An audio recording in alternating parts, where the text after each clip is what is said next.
The Bostonian is Matt Perrault. This is our city.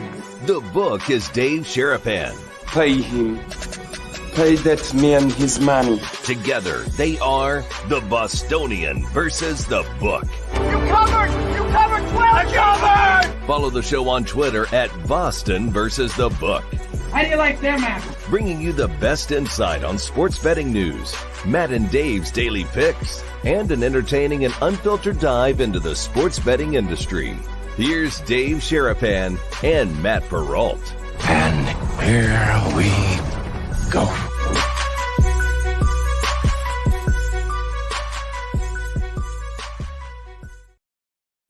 It is time for another Roll Call Friday, boys and girls. How are you? Welcome into another episode of the Bostonian versus the Book. Dave Sharapan, Matt Perrault. We got a special guest stopping by in a little bit here.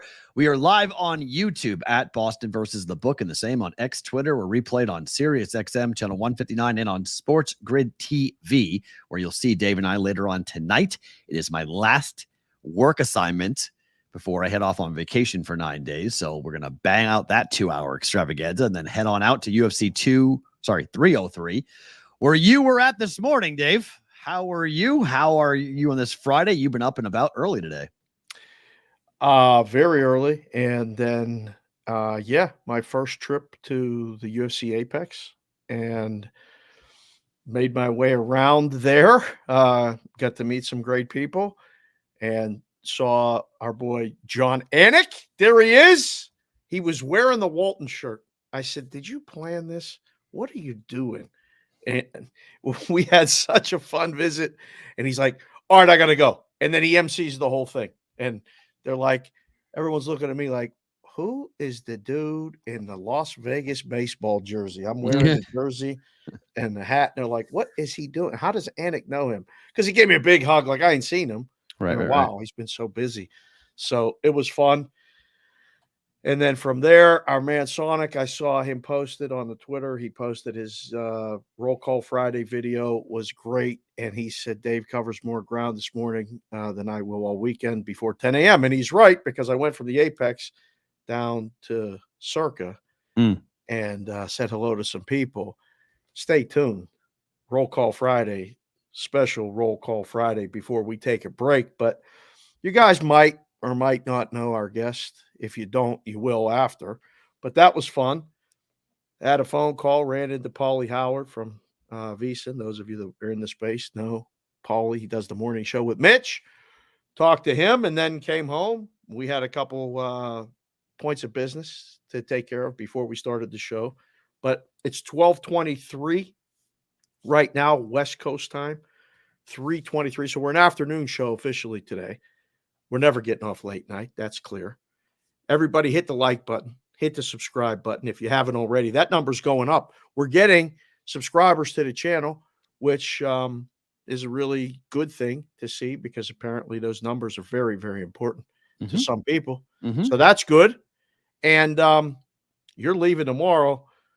It doesn't mean the show stops. It stops this show, but like send the hat orders in, because I got the hat guy on a button, and there's people in town that want a hat. And I'm like, listen, we got to maybe, it's a surprise, but you got a t-shirt made and things happening. We're testing out a couple things. We're going to get it in line.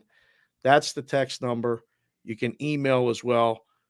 Got an appointment with Mr. Freeze, I think, on Monday.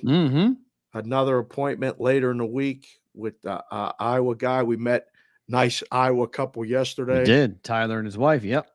I don't know. I don't even know how to say the name of that place, but they're from a very small place in Iowa. Small town in Iowa by Grinnell. So that's the larger, that was the place he said to where his town is located in. But there's still people coming for this UFC thing. And you were funny because I called you because I didn't quite understand what was going on at this weigh-in.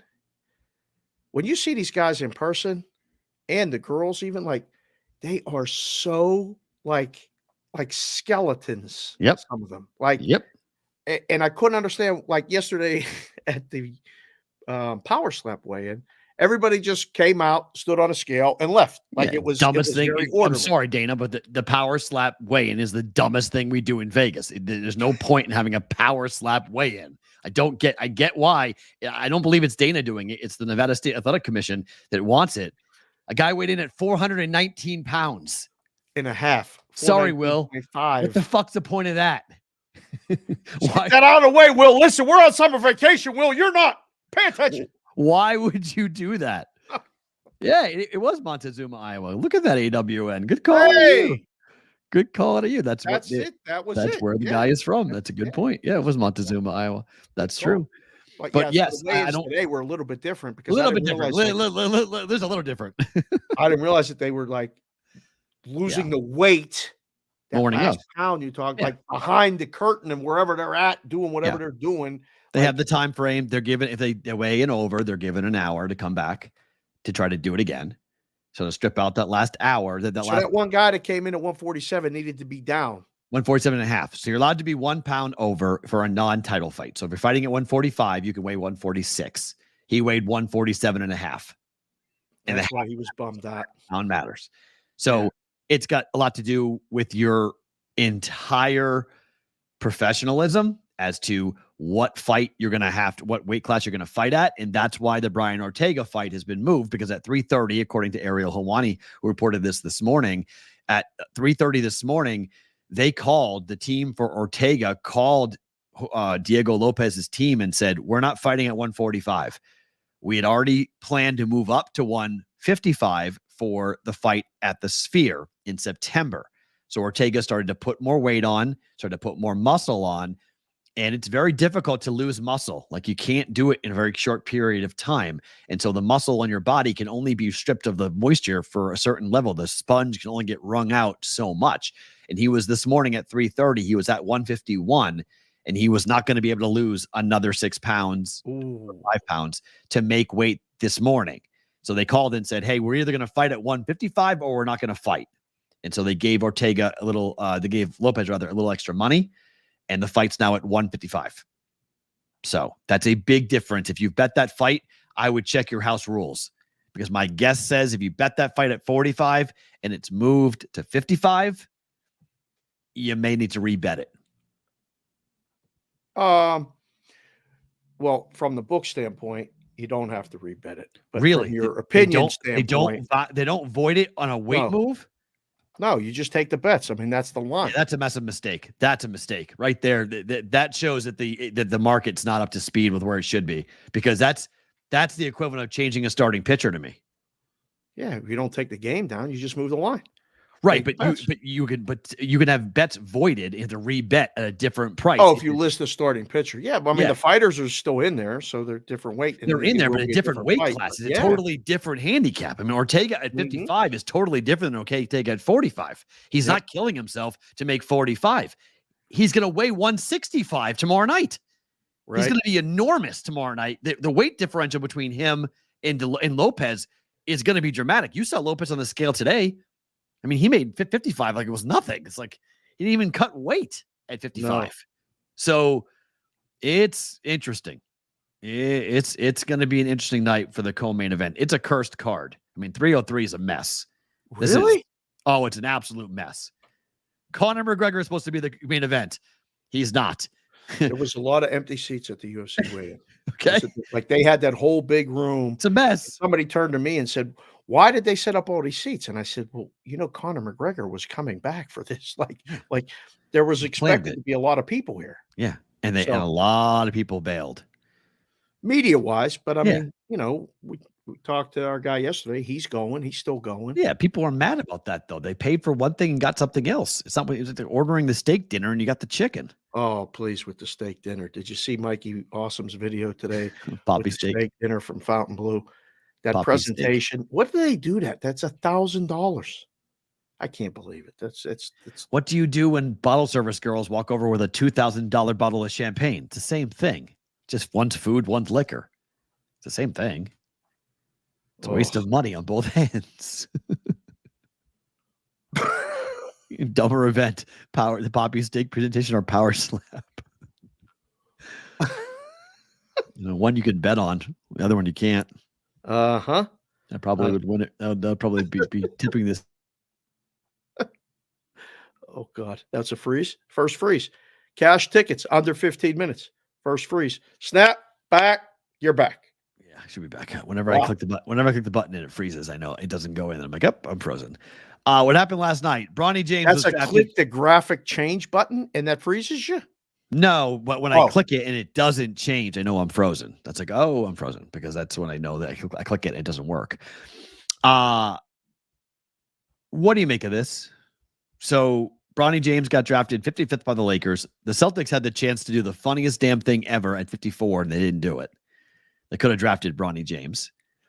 But Rich Paul was calling teams and threatening them that if they drafted Bronny James, that they were going to take him overseas to Australia, that he was not going to play for whatever team that drafted him. So if you took him in the 50s, Rich Paul was telling general managers, if you draft him, I'm taking him to Australia. Why is Australia catching strays in this? It's not their fault. I mean, just he's going to go play overseas, essentially. He's going to go play really far away. Is that a bad thing? To threaten a team? Yes, it's a bad thing to threaten a team and say, if you draft my client, I'm taking him overseas. Yes. That is a bad thing. You can't do that. It's all about this. Be the first father-son duo ever to play in the NBA together. That's the only thing that really matters. Man, I just got a text from a very knowledgeable person. He's an Indianapolis guy, but he lives here in Vegas. His name's Brandon. I will leave his last name out of it, but you know, he wears a BVB hat proudly. Okay. Personally delivered by me. He's watching the show, and he just chimed in and said, the steak presentation was one of the dumbest things I've ever seen. LOL. For $1,000. A dime. It's good steak, but $1,000. $1,000. Just about showing yourself to the world, right? Just showing off. I mean, I guess showing who you are. That's fine. The father-son thing is cool. No, it's not. It's not cool? No. What? Why? What do you mean? Like Ken Griffey Jr. playing with Ken Griffey Sr. was not cool? Ken could play. Ken Sr. and Jr. could play. Both of those guys could most definitely play. Yeah. So Bronny can't play. Can't play. History tells you that Bronny better be able to, though, because nepotism is, people get very frustrated and very angry at nepotism very fast. And I've had long conversations with this, not from a father-son playing perspective, but a father-son playing for perspective. And I've talked long and off the air, on the air with Greg McDermott about Doug and what it was like to bring his son to Creighton and what it was like to have his son be a major contributor and have his son play as a freshman and break a ton of records as a freshman, as a sophomore, as a junior, and then become the Naismith Player of the Year as a senior. Which is the whole country. Yes. Best college player in the entire game was Doug McDermott his senior year, playing for his dad, Greg. You can play for your dad if you're really good, or you're a bench warmer and you'll never play and it doesn't matter, like Tom Izzo's kid. Tom Izzo's kid played for Tom Izzo. He was a human victory cigar. When Izzo's kid went in, the game was a blowout. A human victory cigar. Yeah. I love that expression. When he entered the game, you knew it was over. Student section knows. Everybody it's knows. like, we won. Let's go. Let's go. Right. The Celtics did it. They have a dancing 70s porn star looking dude they call Gino that they put up and they say, play Gino. And they play Gino. It's a dance 1970. What was that dance TV show on the 70s? Soul Train? Nah, it might have been It might have been Soul Train. That actually might be Soul Train. It's a white guy. It's a white guy with a beard that's doing this like crazy dance. And they call him Gino. And it's Gino time. Oh, the Gong Show. It was the Gong Show when they brought out Gene, the dancing machine was. No, this is Gino. It's a guy, Gino. It's a dancer named Gino. So I don't know where it started. There's a whole backstory. You can look into it. But when they played that, it was a blowout. Boston would win the game. They emptied the bench. It's called Gino time. So that's what Tom Izzo's kid was. It was time to celebrate. The game's over. LeBron James's kid, they are arguing whether or not he's actually 6'2". Some are saying he's 6'1.5". We got inside information from that yesterday after we left Circa. That our new friend down at the joint, who turns out is from Massachusetts, and his dad played for Providence. And like you say, Amesbury, and he says this, and Andover, and Attleboro. That's what it was. How many towns that begin with A are in Massachusetts? Andover, Amesbury, Acton, Attleboro. I mean, if you know of any, put them in the chat right now. A lot. In about 75 minutes, you're going to put your 3-digit area code where you're from. But yeah, we could do a look. I work in Amesbury. The worlds are colliding. It was a spur of the moment decision that we called this thing the Bostonian versus the book. It was about a 5-minute conversation, and it's all connecting. I can't believe it. But I coached my kid, and I had the discussion. Mm-hmm. I said, if we're going to do this, you're either going to be one of the best kids on the team, playing wise, but you're 100% got to be the best teammate, because everyone on the team, everyone on the other side of that fence, and every place we go is going to be looking at you. You can never not hustle. Right. You can never, because as soon as we get accused of the daddy ball and all this other stuff, we're done. Yeah. Your life is going to be very, very difficult. Yeah. Tough, difficult. People are going to, I mean, look, Bronny put on the hat and started crying last night. And like, one unnamed NBA executive said last night that basically if his name was John Smith, we don't talk about Bronny James. He's not even in the conversation. Like, he's not getting picked. He got picked because of who his dad is. The team took him because of who his dad is and what his dad represents. The Lakers are literally like a dog on a leash. Like, LeBron just says, here, boy, here, come on, sit, roll over. Like, it's really embarrassing. The Lakers doing this is absolutely there. They will suck for a long time because of this. And I am here for it. I am 100% here for it. Wow. When you're doing things this stupid, and by the way, there are 20 towns in Mass with the starting letter A. Thank you, Ross Randall. 20. Oh my God, that's a lot. Like, that is absurd. He was going undrafted. Was for sure going undrafted. Yeah. Well, until the threats and all this other stuff. But then it was kind of awkward. And I only saw the clips of it. I did not watch 1 second of any of it. They moved it up in the middle of the day to avoid the debate. Yep. Which thankfully I avoided that as well. That was good. You want to talk about a plus EV decision? That was good. I had to turn the Twitter off last night. I'm like, I got to just suck enough. Oh, we could say that, right? They can't suck enough. Thank you, PB. They can be really bad. Look, this is not the point to juice. No one could average 7 points in college to be drafted. That's not true. I disagree with that entirely. There are players who were bench players. I mean, we saw a lottery pick come for the 6th man of the year out of the SEC. Like, your stats in college don't dictate whether or not you're an NBA talent. Kids out of high school played high school basketball. Kobe Bryant, high school basketball, went right to the league, had a massive impact. I don't care about his stats. I care about what he looked like when he was on the floor. And I care about his ability to play in the NBA at 6'1.5", if you want to call it that, at the combine. Like, if he gets, I can't wait to watch him. Summer League starts July the 12th here. I come back around the 14th. Like, I can't wait to go and watch him in Summer League. It's pick him whether you're actually coming back on the 14th. You know that, right? Well, I haven't bought the flight back. I was going to save it for later. I've already made the number. I said this mofo's going to be gone the whole month of July. Nah, not the whole. No. He ain't coming back that 13th to 14th. I know there's 2 dates. It's either the 14th or the 16th, one of the two. So it's just, I swear, is minus 800. It's possible. Yes, it's very possible. I already know. It's possible, and I didn't even know. I didn't even tell you. I said I already. Well, because I already made the number. He ain't going to be back. But we'll go watch him play. Do you want to go watch him play at the Summer League? Yeah, but I mean, I'm watching him with a very negative eye. I want to watch his. I expect him to suck.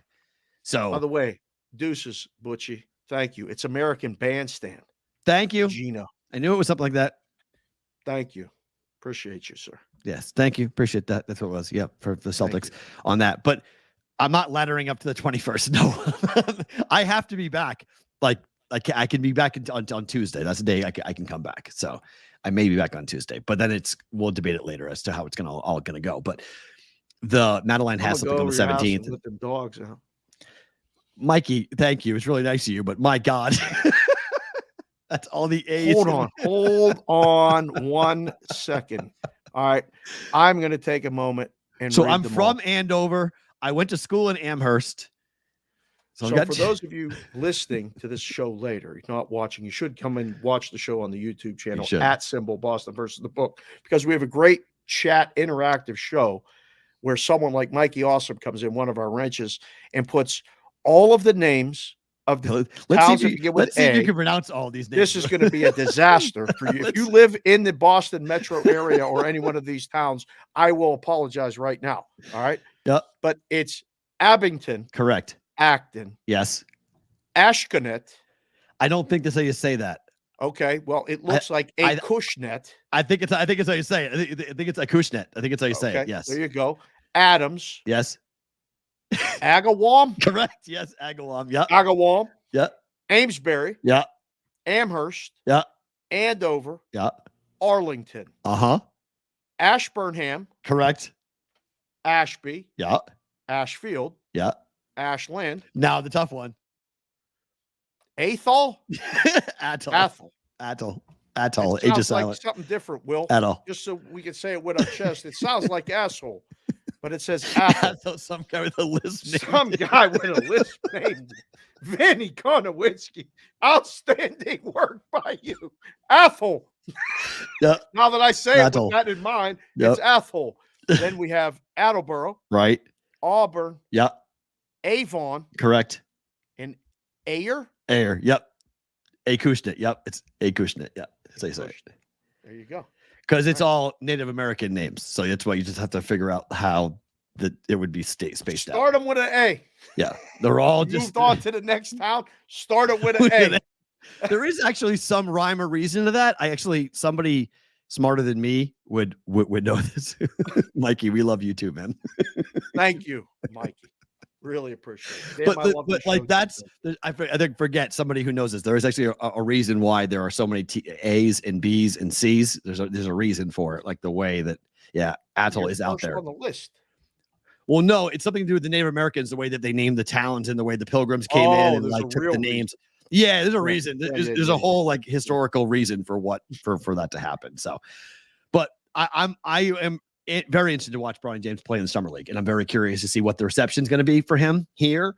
And I mean, there's a lot of Laker fans here in town, and there's a lot of Laker fans in LA that will come on over that are going to be a part of this. My guess is it's going to be a warm. Coming here to watch them play in summer league. They'll come watch one game. Is he going to play a lot? I mean, yes, he'll play a ton on the floor. He'll play a ton, not for the big club, but for the summer league. Hell yeah! Is there a chance that he doesn't make the big club? No, he will be on the team. There's absolutely no way he's not making the big club. That would be the most insulting of insulting things. That cannot happen. Yes, he'll make the club, regardless if he can play or not. He'll be on the club. He'll get a contract. It's ridiculous. It's crazy. And it was so I saw the clip of like everybody standing up like after they made the pick and like high fiving and then like they had to know the cameras were on, right? That had to be like, all right. Oh yeah, no, absolutely. Right. Well, I watched the video. I didn't know this, which is interesting. I watched the video from when Baylor Shireman got announced. So they called Coach McDermott and they told him, hey, Baylor's getting picked. Well, only one team had one pick left for the night. So he knew where he was going. So they sat him down, they played the pick, and then they had his reaction on live TV. He knew he would pick by Boston before he even sat down. So, like, it's all coordinated. All that's coordinated. All made for TV. Yeah, it's all made for TV moment. It's made for video moments. And yes, his last name is James. He's making the team. I agree. Yes. That's fine. What do they put on the back of his name? J-Bug, what are we doing here? We're shipping gummies. Ship some to me. Let's go. Oh, hey, ship some to me. What do you mean? What just happened? What just happened right there? What was that? I didn't know that J-Buck was doing gummies now. Like, ship some gummies to me. Let's go. Listen, we got to talk to J-Buck. You're going to have to make a connection when you go back and meet up with J-Buck. Bucky's. It's Bucky's. This is from our Did they guy do from that at Buc-ee's. I thought Buc-ee's was a truck stop. This is big business. No, Buc-ee's doesn't sell. That would be awesome. Imagine if Buc-ee's sold Buc-ee's sold edibles. That'd be great. Cannot. No. That sounds like a really bad idea for a lot of people, but probably a good idea for some. He said I may happen to manufacture 300,000 gummies a week. Wow. Look at that. This is much better than typing in parlays, J-Buck, because J-Buck was at the Encore. Oh, punching out. I ain't eating one snap. I told you, I am not eating the level of gummy that you are at. You were at the PhD level of consumption. I am not anywhere near you in terms of when he told me in Chicago the level of gummies he ingests, I was like, "Are you alive?" He's like, "Oh, dude. Sometimes I eat 2 of them." I was like, "What are you talking about?" I was like, "How do you stand up?" Like, I wouldn't be able to eat these gummies, separate the men from the boys. Yes, I would agree. You saw my face when you told me what you were, the level of the milligrams you were ingesting. I was like, how are you sitting here? You're like, "Oh, that's a Tuesday. That's nothing. I'm all good." This actually could explain the ride back to the hotel after we did the live show, because Ron drove. Oh, whoops. Yeah. And he's a very good driver, and he is one of the directors of the BVB security team. He There's is, no yes. question about that. So he will make sure that everything stays in line, both on and off the show. Thank you very much. One snap. Bond. Baseball. Harper and Schwarber both get hurt last night. Harper said after the game that he's never felt what he felt last night with his hamstring. I did not like that soundbite at all because it looked like he was hurt. Yeah. And it was one of those where I went, "Oh, everything is going perfectly for the Phillies." And then what? Now, sit them down. Don't even try. That's what I would do. Sit down. We're good right now. We'll figure this out while you figure that out. He has to be healthy for them to win in October. 100%. I don't know if he needs to be healthy right now for them to win enough to keep whatever lead they got and all that other stuff. That was bad. I didn't like that. Does it move the number at all for you? Not yet. The lead's too big. They're in the playoffs. Yeah. Right. So yeah, it is a hamstring. It could be out way longer than 10 days, Vinny. Vinny, as you approach it when you get older, Vinny's guy that was at the show with us in Chicago, he kneeled down when we took that picture and he almost pulled his hamstring getting up. Forget his name, Vinny. I'm sorry. Put it in the chat. Tell him to hit the like button, hit the subscribe button. But I don't know. It's one of those. I saw it and I was like, Sonic, Mac is doing work, man. He's getting after it. I'm happy for him. He's doing a really good job. He's going to the gym. He's dropping weight. He's putting up serious iron every morning. Yeah, Stevie Mac's doing well. He's laying off of a lot of this and a lot of other things, and he's going to be a pappy. He's getting He's getting his mind right. So it's good. He's going to be a grandpappy. Right. Yep. Grandpappy Mac. Yeah, I agree, Jimmy. I would hold him out until after the All-Star break. Don't even say sit down. Good call, Monty. Yeah. Talk to you in July 20th. Goodbye. Sit down. You guys in Philly or the surrounding area, if you've heard anything yet today. I haven't heard anything. I've been running around. No, he's not playing today. Schwarber's not playing tonight. They're out. So it's it's out for, it's going to be longer than 10 days. He said he's never felt it before. You don't play around with hamstrings, especially a guy who has got to run. You can say just don't run, but he has to run. He plays the field.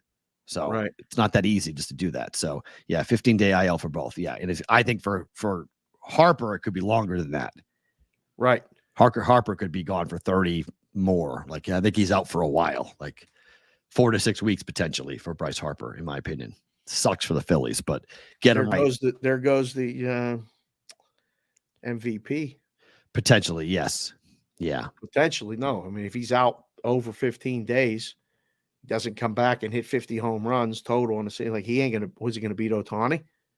That's Speaking of which.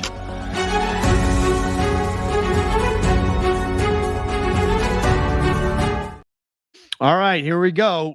Triple Crown watch. It's now on for Ohtani. It starts tonight. Shohei Ohtani right now. Shohei is batting .322. He's leading the National League in batting average. Yes, he is. Christian Yelich is 325, but he's not qualified because he's not up to the plate appearances per game allotment yet. You need 3.1 PA to be qualified. Yelich is at 3.03. So if he doesn't get hurt, Christian Yelich very well might be a pretty big threat for Ohtani for batting average. Yeah, but who's after those two? Profar's at 316. Ariz is at 310. Harper and Ozuna at 305. Big drop off. Yep. Big drop off. I got to go through a pro. I mean, once you're almost halfway through the season, next week is the halfway point of the season as far as number of games. It's going to take a big slump and a big up from those other guys. It's a two-man race as of right now. So Ohtani's got 25 home runs. Ozuna's got 21. Harper's got 20, but he's hurt. RBIs, Ozuna 64. Alex Bones got 64. Ohtani has 61. So 1967, we've seen one hitter do it. Excuse me. Miguel Cabrera did it in 2012. There's not been a National League Triple Crown winner since Joe Ducky Medwick. Joe Ducky Medwick. In 1937. I don't even think we got a guy in the chat. We do have some senior members of the brigade, Roger Long, Jalen Serrett. CBW's not here today, but Oswego, New York is in the house. These guys might have seen Ducky play at some point. I'm not saying, I don't know. But there's no one that's seen Ducky Medwick play. What a cool nickname Ducky is. Ducky. So he's the last guy in the National League to have a Triple Crown. Hall of Famer Joe Ducky Medwick. He batted 374, had 31 home runs, and 154 RBIs in 1937. I'm not going to lie. I just heard in the earpiece when you said Ducky. Thought you said something else. I was going to say sorry, Will, but I said he said Ducky with a D. Ducky. Ducky. Tonight, Ohtani goes for 11 straight games with 1 RBI, 1 run scored, and 1 extra base hit. I'm rooting for it. Let's go. I want to see it happen. 1 home run, he gets it all. That's the thing. He's hit a home run, I think, in six out of the last 7 games. He's hit a home run. So he goes deep, baby. cashes them all. Like it's just 1 swing. That's all he needs. They're not even favored today. The Dodgers aren't favored today. Logan Webb can deal. Guess He what I might bet. shut this whole thing down. Guess what I bet. You bet the Dodgers. Yeah. Give me Dodgers at pick 'em price right now. Yeah. Yeah, Dodgers. Thank you. And the kid they're throwing is not bad. Yeah, Knack. Yeah, they're not throwing a chump. He's young, but he's not a chump. Decent pitcher.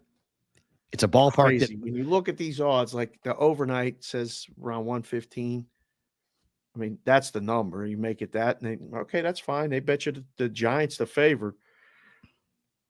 By the time the game starts, which will be the end of our show on Sports Grid tonight, if you guys are around or on your phones, go find us. We'll have the chat open on Sports Grid. But Dodgers will be favored by the time we do the show or end the show. Good. They should be. It's the Dodgers. Like I saw that last night. I was like, what are we doing? This is a principle. Like you're going to give me the Dodgers at a small price versus the Giants? Yes. Thank you very much. Give the kids and boys and girls something to vote on right now. Who wins tonight, Dodgers or Giants? Simple. You think it'll be about a 70-30 split? For the Dodgers? Yes, probably. You think? Maybe higher. Maybe 75-25 on that. The Jews, look, it's baseball. I mean, it's just baseball. Yeah. Weird, but just baseball. John Sterling used to say apparently to Susan, that's baseball, Susan. I like to say it's baseball, bro. Like it happens. You can't win every game even when you're supposed to. And sometimes the pitcher's just better than everybody else. The defense is good that day. It's one of those things. They lost. Braves are going to be okay. Although, did you see that number today? Where are they at here? Hold on. Braves are playing Pirates. Oh, damn it. I want to say I like the Pirates with the big plus, but Perez is just not. I don't know. Can't do it. I can't do it. I was going to do it. I was going to say it. The Pirates are going to win today, but got to be realistic about things. I don't think the Pirates are going to win today. but I can do this.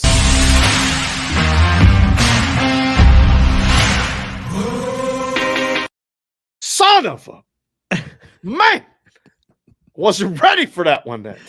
Brigade Proxy Service NFL Story of the Day. Thank you for Tyler for joining the Brigade Proxy Service yesterday. Looking forward to that. I thought you were going to talk about the golf. You skipped the golf. What are we talking about? We're going to get to the golf, kid. I want to see if he makes the cut or not before we talk about him. Okay, well, that's fine, but I'm following along with the rundown, so you jump scare everybody listening to the show. You jump scared me for a second. No, because I sent you this story, and I said, add it. That's what that was? Uh-huh. That was this story. Tell me where you were adding it. That was this story that we're adding for the Brigade Proxy Service NFL Story of the Day. 702-570-8255 is the text number.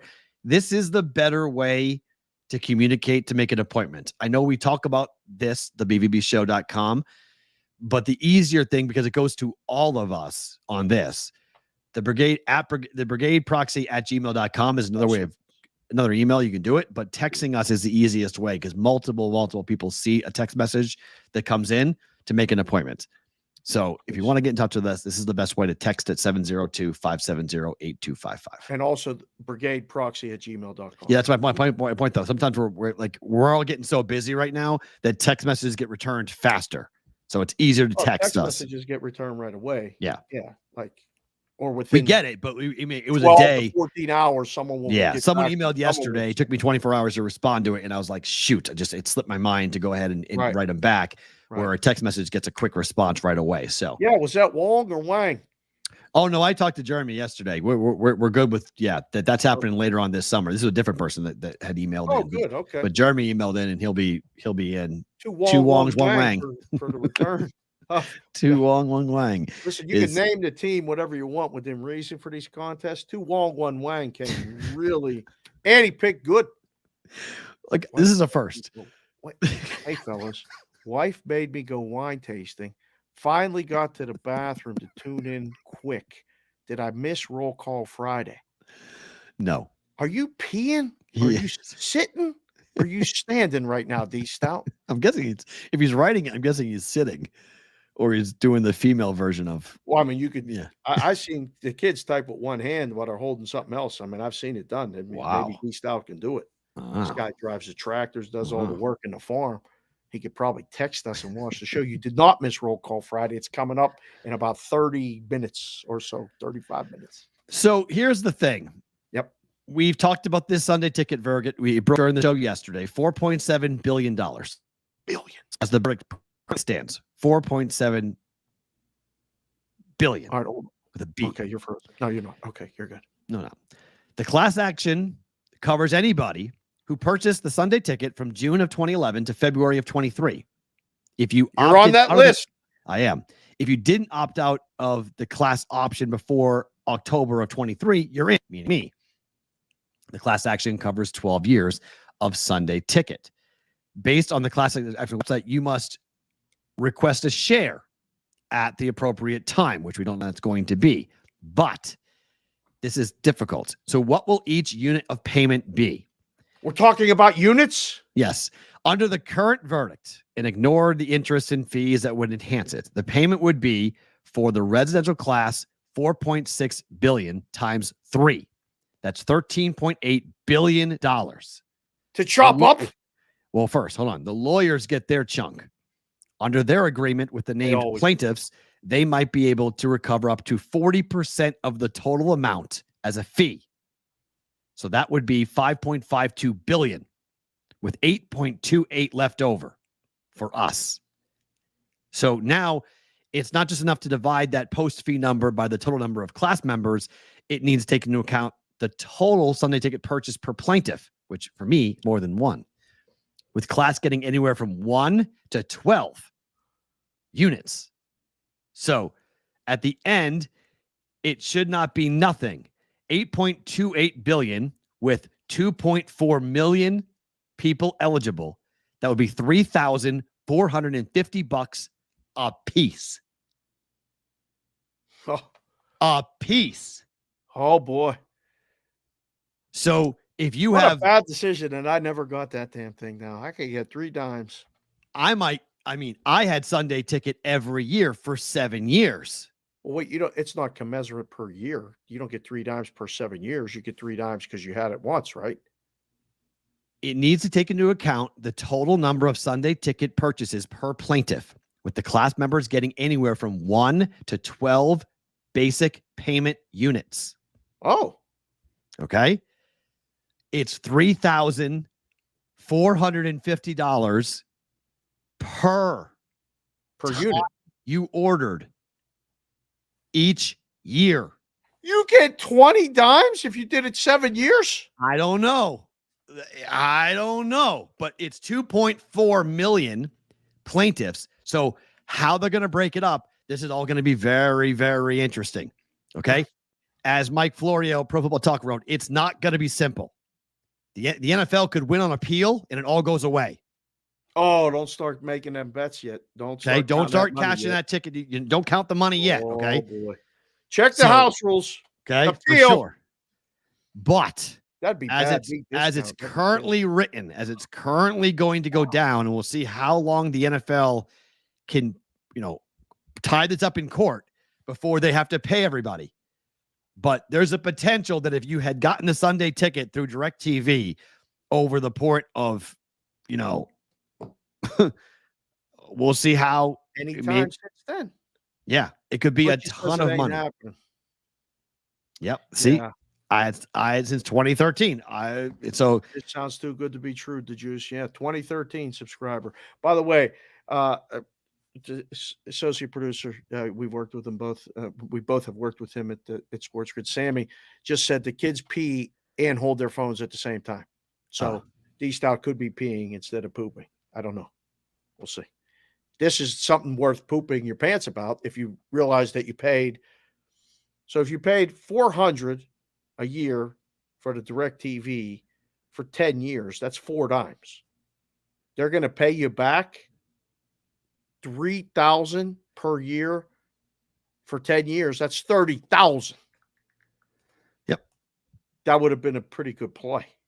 Sorry, I just got a text message from my daughter, first ever going on a roller coaster ride. That's actually kind of a really cool moment right there.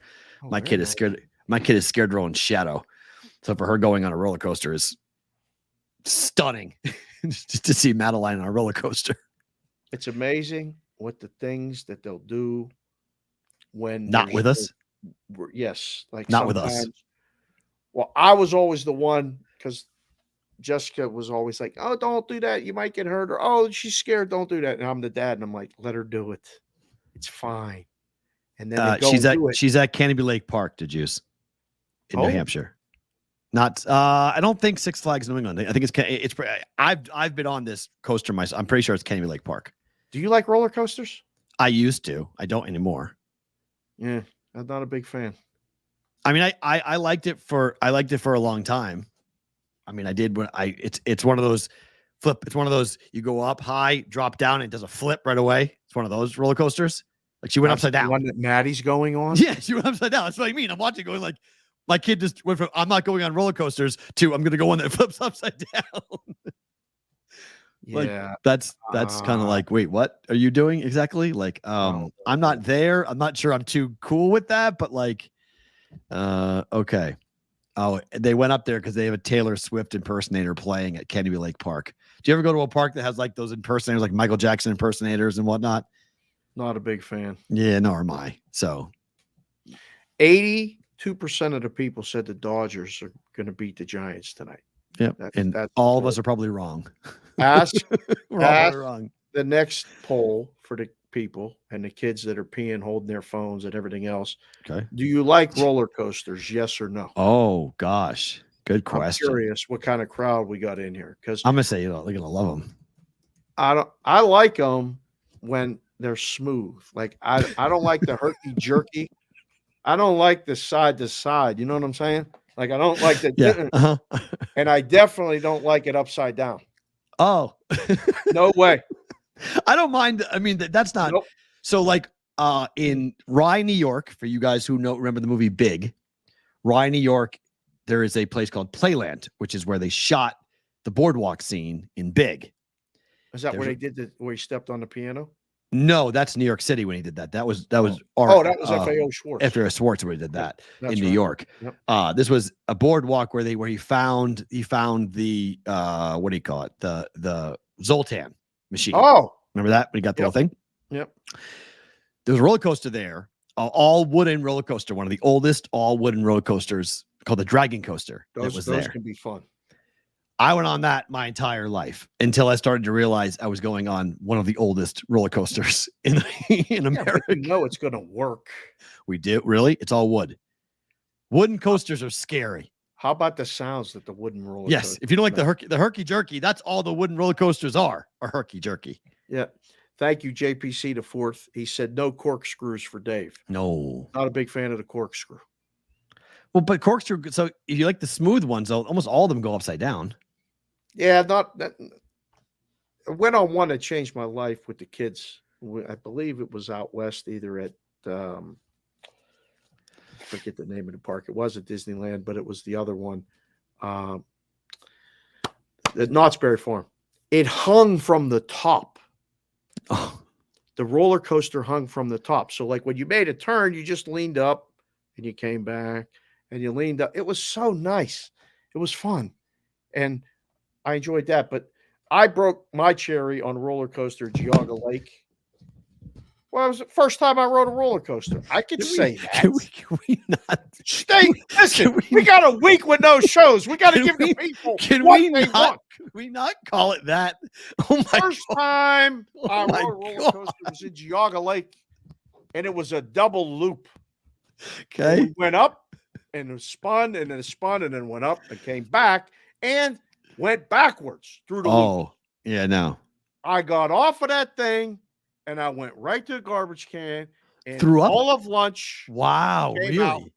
Oh, yeah. You threw up. Wow. Threw up. I was like 10. How about that? I said, I ain't Okay. riding that again.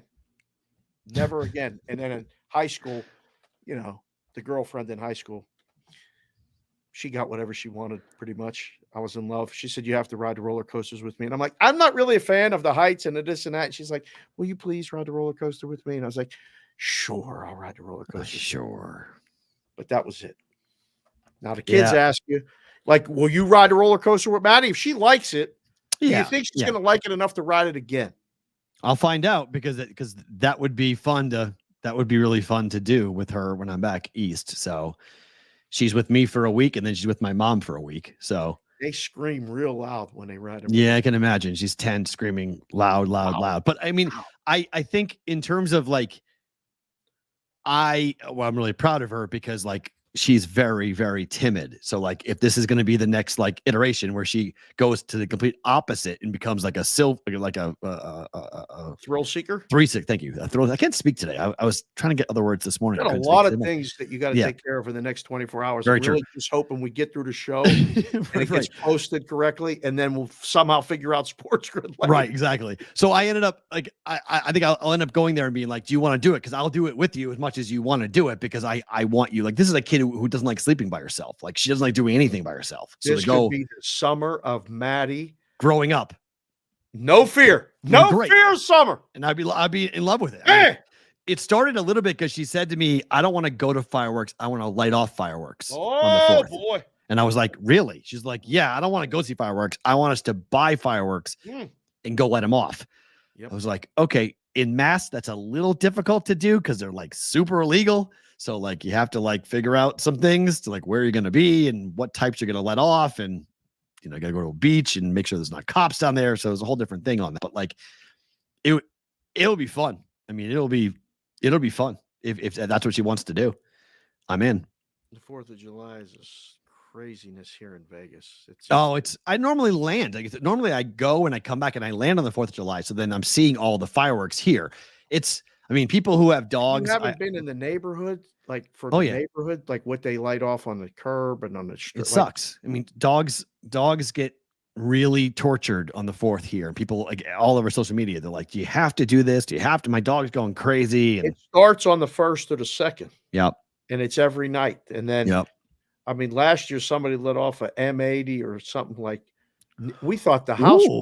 Ross, you got a guy. See, I'm going to be in New got Hampshire. a guy for I'm gonna everything in I'm this. going to be in New Hampshire. I'm going to be in New Hampshire. And so I was talking to Amanda about this, and she was like, you know, everything's legal here.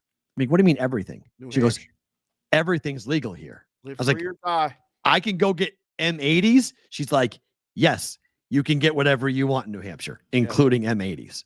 I really don't think that you blowing stuff up like unsupervised is a really good idea for anybody right now. I'm going to come back like Justin Tucker. Is that who I blew don't his hand? think. Is Yeah, that who I'm blew his just hand saying, off? just saying.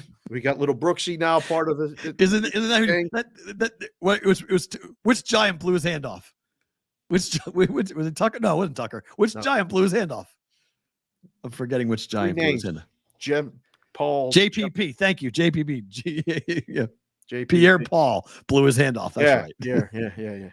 No, I understand, Chef Benny. I know these things. I'm not stupid. I know these things. The cops sit on the Mass state border and they look for people who are driving into the state, but they look for Mass plates that go up, turn around, and come back down. New Hampshire plates, not that big of a deal. So Amanda lives in New Hampshire, so we're okay. Live free or die. Live free or die. Well, how about a guy who's living quite free here in Vegas today for the show today? You ready? Here. You want to start the roll call? A live roll call? We're about at that time. I mean, we got to bring. We're gonna do a live roll call. Look at him wearing the one more sleep. The one and the only. Oh man, what is that? A Celtics hat? Of course it is. Of course. Smart man. J-Down Bench, what's up? Welcome to BBB, my friend. How are you? What's up, Matt? What's up, Dave? How are you guys today? We're wonderful. Great Good to see you, sir. What, did you just buy that Celtics hat for the show? Of course not. You know, Celtics fan through and through. How's Vegas been so far? You've been landed for what? 2 hours? 3 hours? About 3 hours. We already hit up Mega Bar. There you go. Still down there now doing some shots. Yeah, what did you do? Some slider? What did you do? There was some peanut butter shots that they wanted me to do. We were doing screwball peanut butter shots at like 9. Absolute disaster. Sounds like a disaster. Wow. At some point, so I said mix some waters every now and then if we're. Yes, you do. Yes. So what's the itinerary? What's the plan? What are we doing? What you're doing today, sir? Yeah, so we're just kind of hanging around. We're at Circa now. I just got up into my room. We're hanging around until Power Slap. Gonna do that. Do a little dinner at King George's after Power Slap. All right. And whatever the plans are after that, we'll probably just see where the night takes us. After tomorrow, we have the Cabana from 8 to 4. Woo! Right after that, we're going right to UFC. So is this a boys' trip? Is the Mrs. K Dow is not here? Oh, okay. So no Mrs. K Dow. Okay, because they're asking, because Dave Daily Picks are asking where's the wife. So no wife on this trip. So I guess that question is relevant. Not going to the green door. Well, we will have a hell of a time for sure. I'm sure you guys will. Are you at all like, you bought the tickets, you came here, it was Connor, it was Chandler, it was going to be the event of the summer. You're a fight guy. What do you feel the card tomorrow night? You know, it's disappointing. I expected Connor, I expected Chandler, two of my guys. Like, I love watching those two fight for sure. But there's a lot of people on the fight that I'm excited for the Ortega Lopez fight. Mm-hmm. Even though we've seen the main event, I'm excited for that. I think Yuri's going to come out with some different, a little bit of a different strategy. Not that it's going to result in a different outcome, but I think it's going to be a great fight. And I just think that the overall card is going to be really good, top to bottom. I think it's going to be a really exciting card. Yeah, it would have been much better if Connor was fighting. The city would have been crazy. But just having a UFC event, a pay-per-view in Vegas, I mean, a combat sports event in Vegas, there's not much better than that. So, are you going to the weigh-in? You were debating about going to the weigh-in. P-Roll, should he go to the weigh-in? He's never been to a weigh-in. Oh, yes. The ceremonial weigh-ins are really fun. Yeah, it's cool. It's you'll see a lot of the feelings that you'll get in the arena Saturday night. Like who's got fans, who's got support, the Ian Gary, what will that pop be like when he gets up on stage? How loud are the Irish guys here? Because they were coming for Connor. Did they still come over for Ian Gary? You'll see Prohaska. You'll see a lot of stuff for Pajeda. Like it's neat. It's definitely cool. They don't do anything besides, face off. The face off's probably part of the best thing, but you obviously being a gambler, it's fun to watch the guys side by side just to see what they look like. Because sometimes, 6'1" versus 5'11", you don't think it's that big of a deal. And then they're next to each other and it's like, oh my, that guy's way bigger. Like Ortega is going to be way bigger than Lopez. Yeah. At 55, big difference in size between the two guys. Yeah, I'm excited. I think we're going to do that. I think we're going to do that before Power Slap. And just the fact that I get to see a second showdown between Yuri and Pajera together, just that stare down the first time, seeing them again, I think that is going to be electric in itself. And I think we're going to do the whole spiritual thing they got going on. They're telling him, Prohaska's telling Pajeda to stop using his spiritual stuff, just fight him, mano a mano. Like, what are we talking about? Like, what? It's odd. This is different. This isn't UFC. These are true warriors fighting. It's going to be ridiculous. And I'm excited. I'm excited to be in town. And for more than a couple hours, but buzz is be here. Before you go, I would suggest one, a nap, but two, what did it feel like when you got your bag, you got off the plane, you walk outside? Can you explain what 1:11 feels like at like 9 a.m. right outside the airport? Is it a dry heat or that's all nonsense? So when we were getting ready, probably 40 minutes before we landed, our pilot was like, it's 104. And I happened to look at my watch and said, I don't think I'm ready for this early in the morning. I'll tell you, it is a dry heat compared to Maryland. It's nothing. I mean, 104 is not bad, man. That's not, you can handle that. It's not 115 yesterday. I was like, woo! Okay. I was the first time yesterday. It was 115 on the strip, and I was running around going in and out of a bunch of places, and I went, okay, this is the first time I'm feeling it's hot. It was hot yesterday at 115.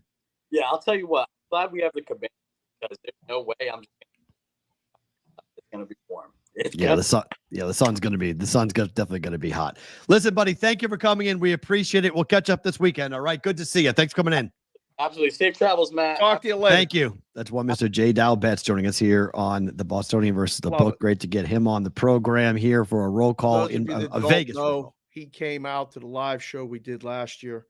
It was Stanley Cup week, so it was a week ago, a year ago, right, when we did 2 live shows out there, and we had the watch party, and he was not the ringleader, but for those of you that were there, you remember the chair. Yeah. You remember, who sat in the chair? Yeah. I mean, we had Angie on, we had Sydney on, we had Jeff Benson on, we had a lot of people on those 2 days, but we had a lot of fun off the show. And, hopefully we're going to do that again. We're going to do it in Reno. We are. Pickles is coming. I don't know who else is coming. No one else is really RSVP'd, but if you come to Reno, Sacramento's how far from Reno? Got some people in Sacramento that may be interested in the show. I believe it's 90, an hour and a half. I think it's 90 minutes. I think it's an hour and a half. An hour and a half. To like which part of, because it's Lake Tahoe, so like the California side or the Nevada side of Tahoe, then to Reno, it's somewhere in that general. Okay, Rosie says it's 2 hours ish. Okay, maybe it's a little hours ish. All right, thank you, Rosie. A little bit longer than that, but yeah. All right, well that's he is a good dude. I would agree. He is a very good dude. So good to see him. Without a doubt. Good to see him on the show. Good to see him here in Vegas, hanging out. Okay, Miles Russell, 15-year-old kid, PGA debut, shoots a 74. What were you shooting at 15, Dave? I just learning how to play golf. I never played golf until I was 15. I was 12. I picked it up. Yeah. I mean, back then it was like you can't touch a golf club if you're playing baseball. Fair. Yep. They told you swing up. Yep. Swing up. Yep. And I play hockey lefty, and I golf righty. I was switch hitting both. I was trying to hit lefty. I stunk hitting lefty, but I was very confused. 74 on a PGA event at 15. He shot 70 today, Dave. He won't make the Please cut. tell me he's not going to make the cut. 74-70 is not going to make the cut. It's even par. Cut line's 3 under. But he shot 70 today. He went 70, 74, 70. I mean, he shot way better in round 4 strokes better in round 2 than round 1 at 15 years old. That is the nuts. At a legitimate PGA course. Where are they tournament. at this week? The Rocket Mortgage, Detroit. So I mean, there's trees and this is it's a legit course. It's a hard course. I mean, they're not. The leaders are chewing it up. The leaders are 13 under, but I mean, it's still the kid shot 2 under today. It's ridiculous. That is awesome. Absolutely awesome. Really, really fun story to see a kid at 15 years of age to do this. Okay.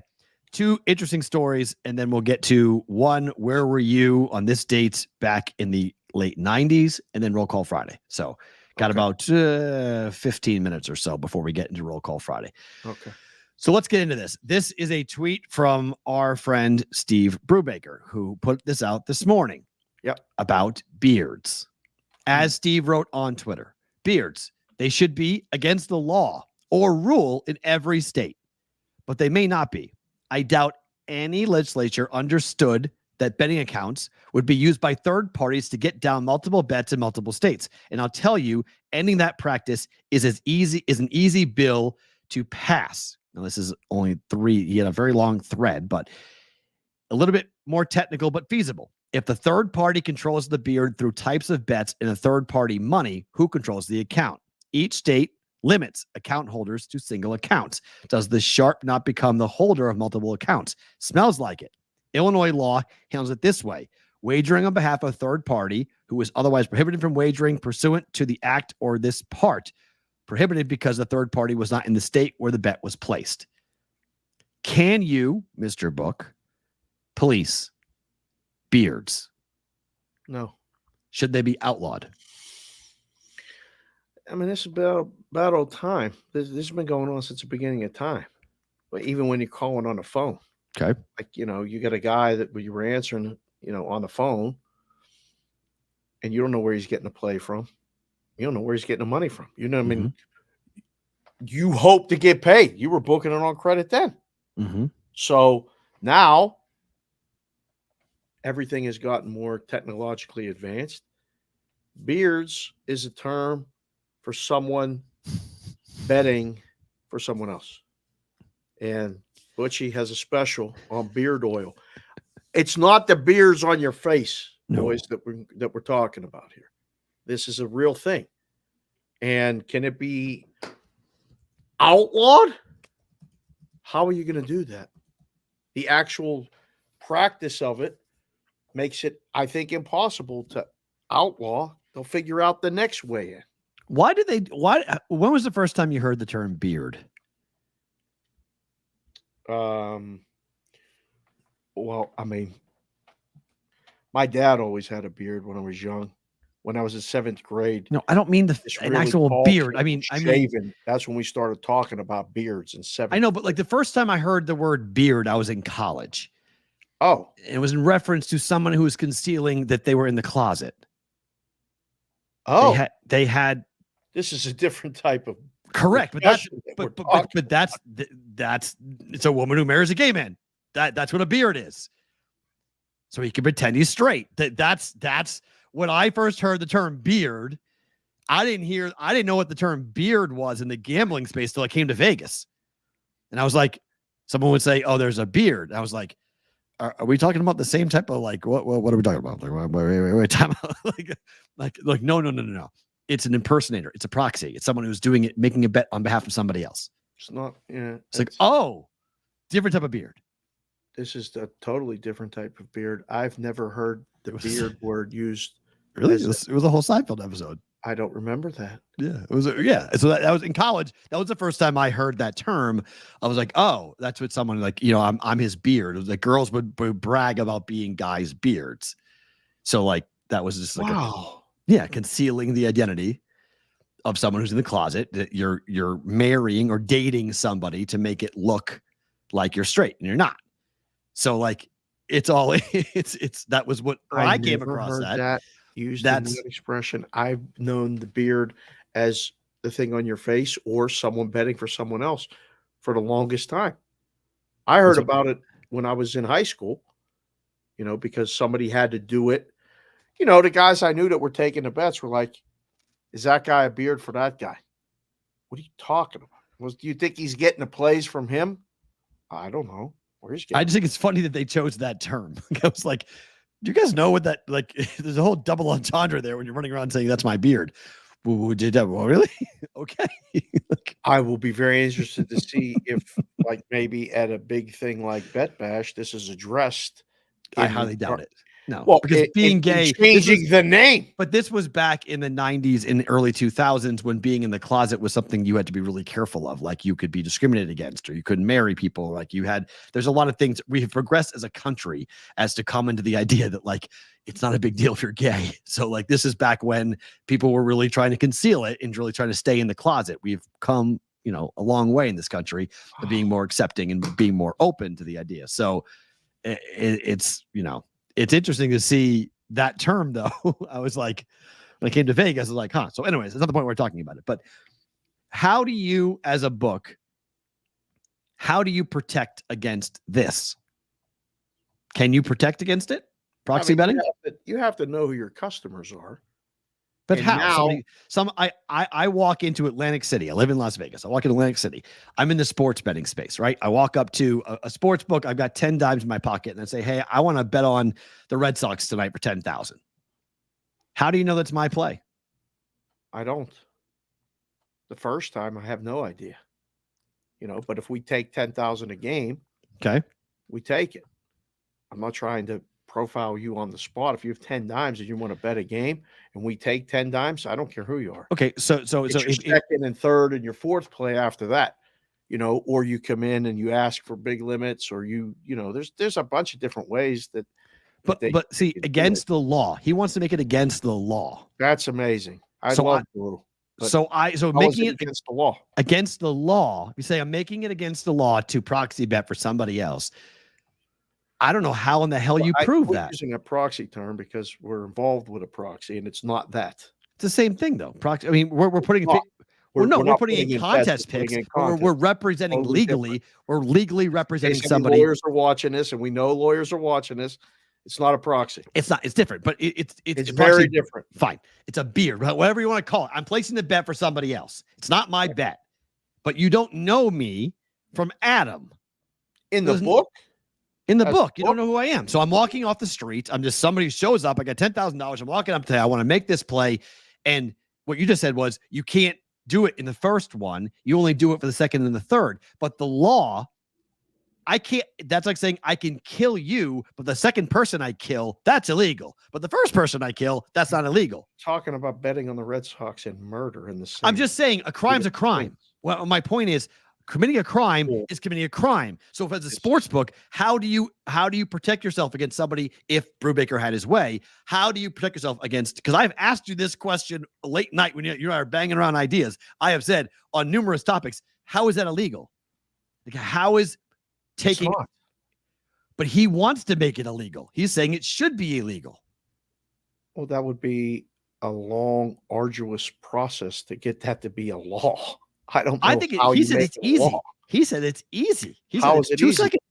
He said right there, it would be an easy law to explain to a legislature saying you cannot represent somebody else with their account. It's your money. Like we have a very famous case going on. Walk up to the counter at Atlantic City with 10 dimes. I don't ask you where the 10 dimes came from. Isn't that KY? Isn't that the KYC stuff? I take your license and I run it through the system, and you put the bet in. As far as I know, it's you. Is it on the book to find out who you are, who you talk to, where the money came from, and all the bets? I don't know. I mean, that's a lot to ask. I gotta move it from -138 to -142 too, and I gotta make sure that all the other 100 people are. I'm running a business. I'm trying to take bets. Like, there's ways to watch and learn. But I mean, with technology now, if beards are betting, people are betting. The public is betting. The razor blades are betting. It's very, I mean, if you make it a law, you're going to have to consult with the books to tell us what the law procedure will be. Like, you can't just say, well, I mean, you could come to the, I've had this happen all the time. It got to the point when I first moved here, somebody would come to the counter and say, I want to bet the Cubs to win the World Series. It's for my uncle back in Chicago. I technically, if it was a law, couldn't take your bet. If you came to the counter and said, I want to bet $20 on the Cubs to win the World Series, I took your 20, printed the ticket. Now, what you did with it after that was you.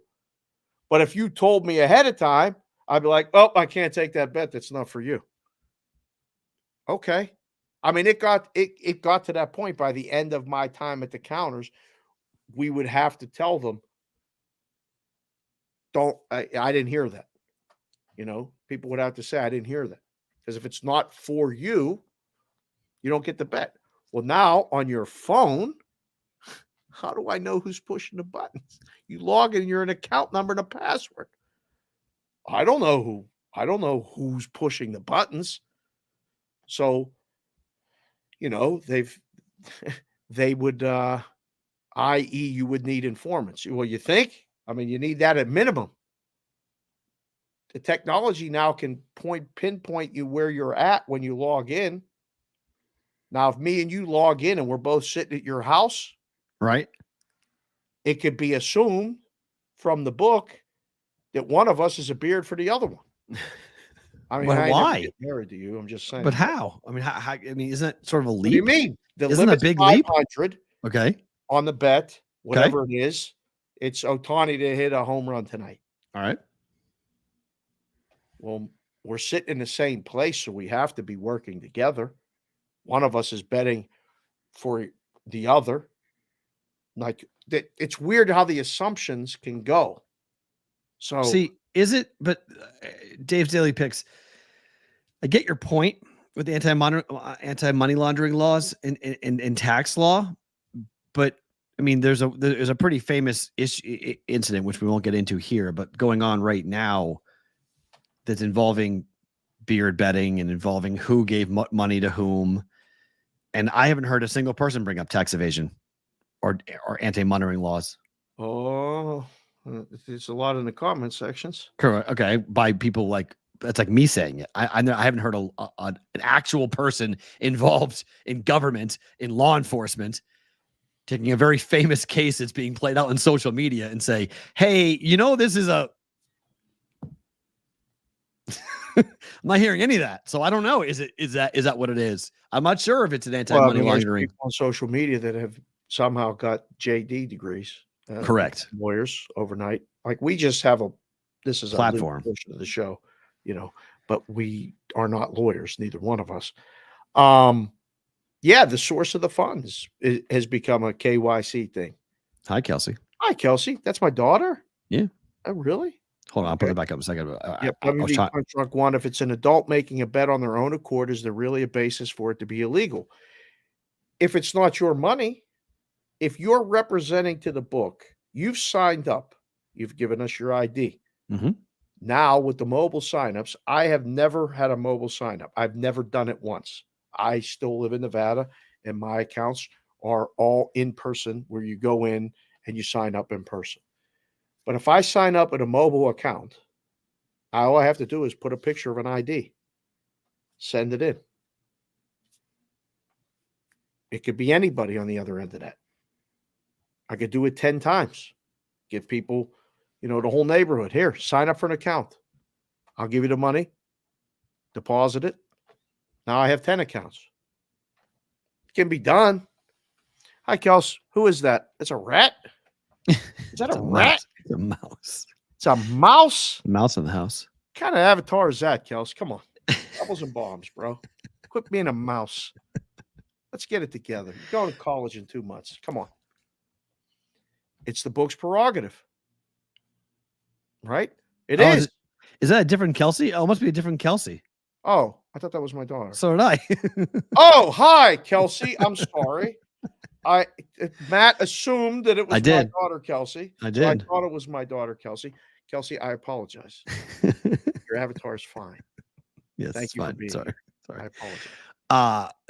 This is just a funny story because it involves a company that Where are we used you to, at with the beards, Mr. Counselor? Where am I at? I told you with this a long time ago how I feel about this. That I think that you have an incredibly high bar to clear to find out whether or not somebody else is making a play for someone else. I don't know how you prove that. Correct. I don't know how you police me with 10 grand going to Atlantic City and then going to Philadelphia and then going to Ohio and then going to Pittsburgh and going to different books with different places and placing different bets. And you're going to tell me I can't do that. Why? Well, it doesn't fit a pattern. Well, I just got an inheritance for $200,000. That works and for I, me. And I get I'm to the walk book. around I don't care. to do whatever I want. That's great. Yeah, and I can find whatever I need. And you can't dictate and tell me that I'm not making the bets that I'm making. So I mean, this is where it's I feel okay, I do feel for the books on this level because it's very difficult. But that's where I come down to the idea that I think books shouldn't be able to kick people out. And I think books should have to take a bet from pretty much anybody. I don't think you should ever kick somebody out for winning. I think it's ridiculous. I think it's wrong. And you wouldn't need beards. If you stopped kicking people out for winning, you would stop the need for beards. Oh, that's not true. That would be, I mean, it would help, but the beards circumvent limits. I don't think you should be able to limit people. I solve all of that. You can't take Why not 25,000 on a prop, whereas Why you not? can take 25,000 on a side. There's no liquidity in the market. I think you should be forced to have a minimum bet and a maximum bet. That's the minimum bet solves everything. Have it all in there. You should have a minimum and a maximum, and the minimum and the maximum bet is the maximum for everyone. Well, yeah, all the time. If you circumvent the limits, I can't circumvent the limit. If me gets 5,000, you get 5,000, everyone gets 5,000. Nobody gets more. No one gets less. One number. You get Ohtani did a home run minus 120. Okay. The limit on that is 1,000. Okay. Minus 120. I'm okay with that. Sure. For everybody. And nobody's banned and no one's limited. Every single person on the planet over the age of 21 could bet that. Circumvent the rules with you and 9 other guys at minus 120. You all bet at the same time to annihilate the number. Okay. That's the cost of doing You're business. bearding. You're working together. Well, not really. Working together means that's a syndicate. A beard is I'm placing a bet for you. I'm making the bet for you. That's a beard. Yeah, because Syndicate's they're going to come to you and say, syndicate's different. They're going to come to you and say, once. Matt, your picks stink. Okay. You get 2,000. I don't think that's right. I've told you this before. I think that's wrong. I don't believe that's right. I don't believe books should be able to dictate how much each individual person gets to bet. I think it's for everyone. I don't like it's discrimination. I believe you're discriminating against people who are winning. And so there's high limit pits. Where bettors can walk in and play 10,000 a hand. Yeah, but I can't get thrown out of that though. If I have the money, I can't get thrown out of that. If I win too much in the book, I can't get thrown out of that. Nuts? You can get thrown out of that. If they think I'm cheating, they can throw me out of that. But if they can say, "Hey, you're playing, keep you playing." Mathematically speaking, I'm going to lose. Unless I think I'm counting cards, then you can throw me out. Then so now you can be thrown out for that. That's cheating. You can throw somebody out for past posting. I'm not saying you should be able to do things that are circumventing the laws and the rules of the book. I'm just saying, what are the limits being placed up there? I don't believe somebody who is $100 better, $1,000 better, whatever it might be. I don't think it's right for the books to be able to dictate how much money they take from each player. You guys want that power. I get it. But that puts you in a very advantageous place because you get to dictate how much money you're going to lose. It's all about risk management with this stuff. I think if you have a license and you're going to go into a bookmaking perspective, we should be equal. Me risking, you risking. You get 11 versus 10. Book. You get 11 You're versus welcome 10. to go open your own book. That's fine, but you get 11 versus 10. You already get the advantage. You're already $11 to $10. So you're already up on me. But now I come in and now you can dictate to me how much money I can get down because you're not willing to take the wager, but you'll take the wager from somebody else. So that's my problem. It's if you think I'm a EV player and John Smith is a negative player and he sucks, I'm taking $2,000 from him and $100 from me. That's baloney. Like, that's not right. If you take the 2,000 from John Smith, take 2,000 from me. We'll take 500 from everybody. That's okay. And I'm good with that. The books don't do that. That's not what the books do. And that's the way books that are taking bets do it. We'll put this up. We're going to take 500 from everybody. But if somebody beats you to it, I have to move the line. You can't get the bet at minus 120. You can. I'm not worried about line movement. You guys can dictate. That's you. You're putting the price up. So I'm not saying books should have the ability. I'm talking about the numbers here, not the price. The price is your prerogative. That they didn't get the number because we have to manage the risk. We have to make sure we stay in business so everybody can keep betting, so we all can survive in this ecosystem. Okay. If it makes it a law where you can't beard, it might come with a thing where then a book can't limit and it becomes more transparent. Like, this is ridiculous. Like, that's just, it's nonsense. It's just nonsense. You're on the list, Addison. $1.09. Pay attention.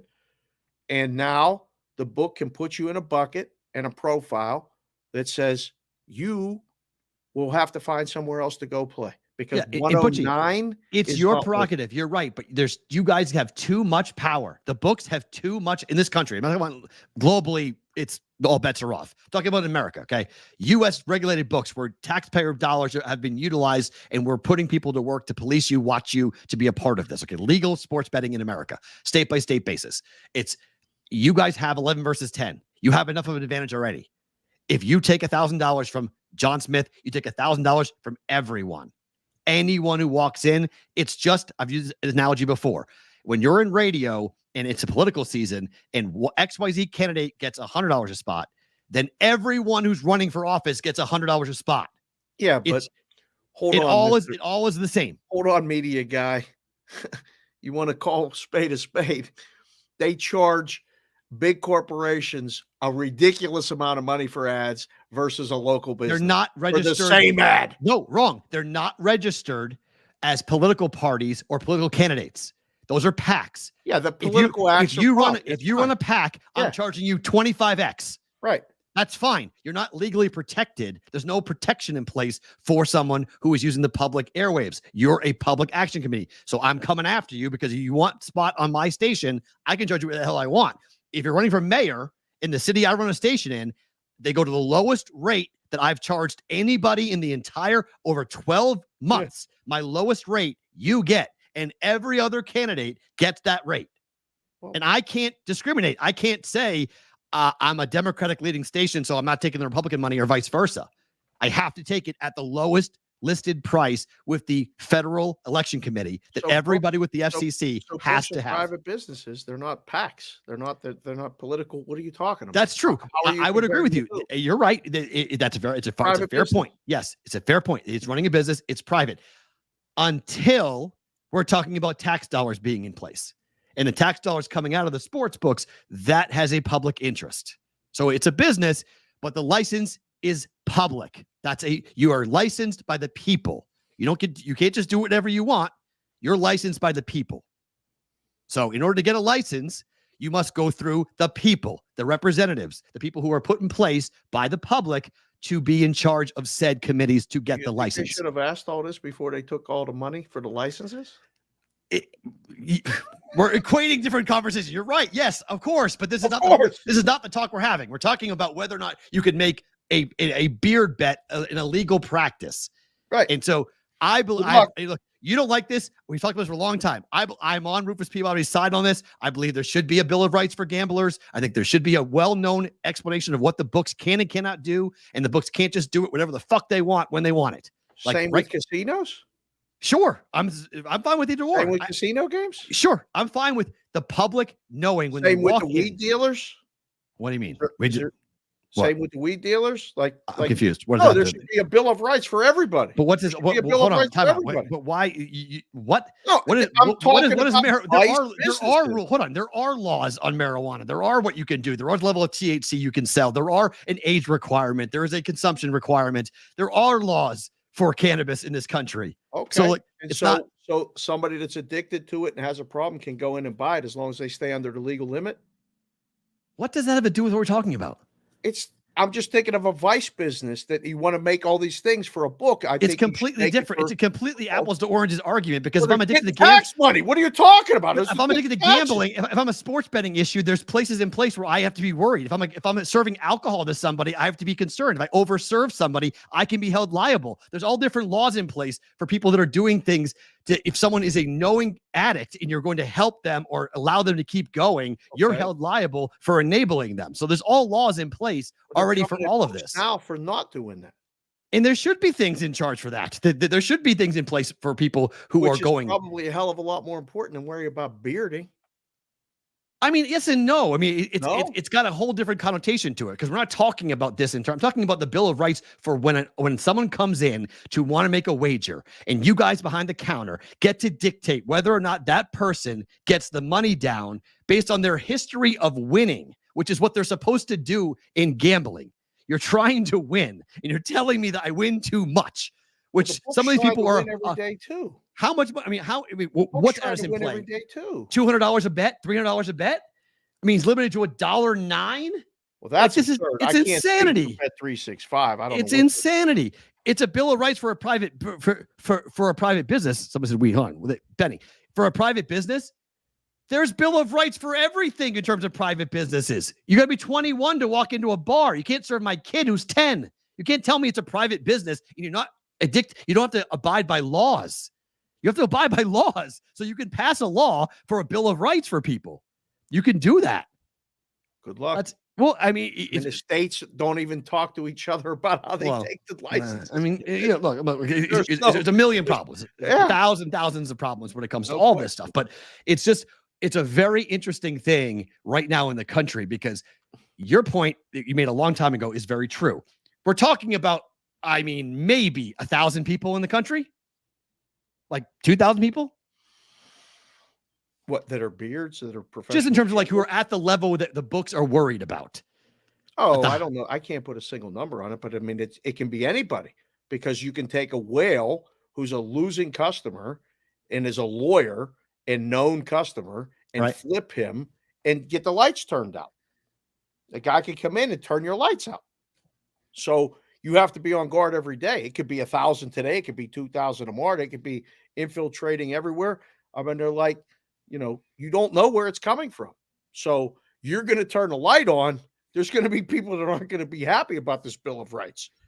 I'm Both good with sides that. of the counter. I'm good with that, though. Books would be like, look, tell us what you want. We'll abide by it. Good. No problem. Good. And stop limiting people to $1.09. But that's their own. Every business is different. Like, I have no idea why somebody would get limited to $1.09 on F1 unless Addison is just sniping out somebody every single week, literally pulling money out of their book.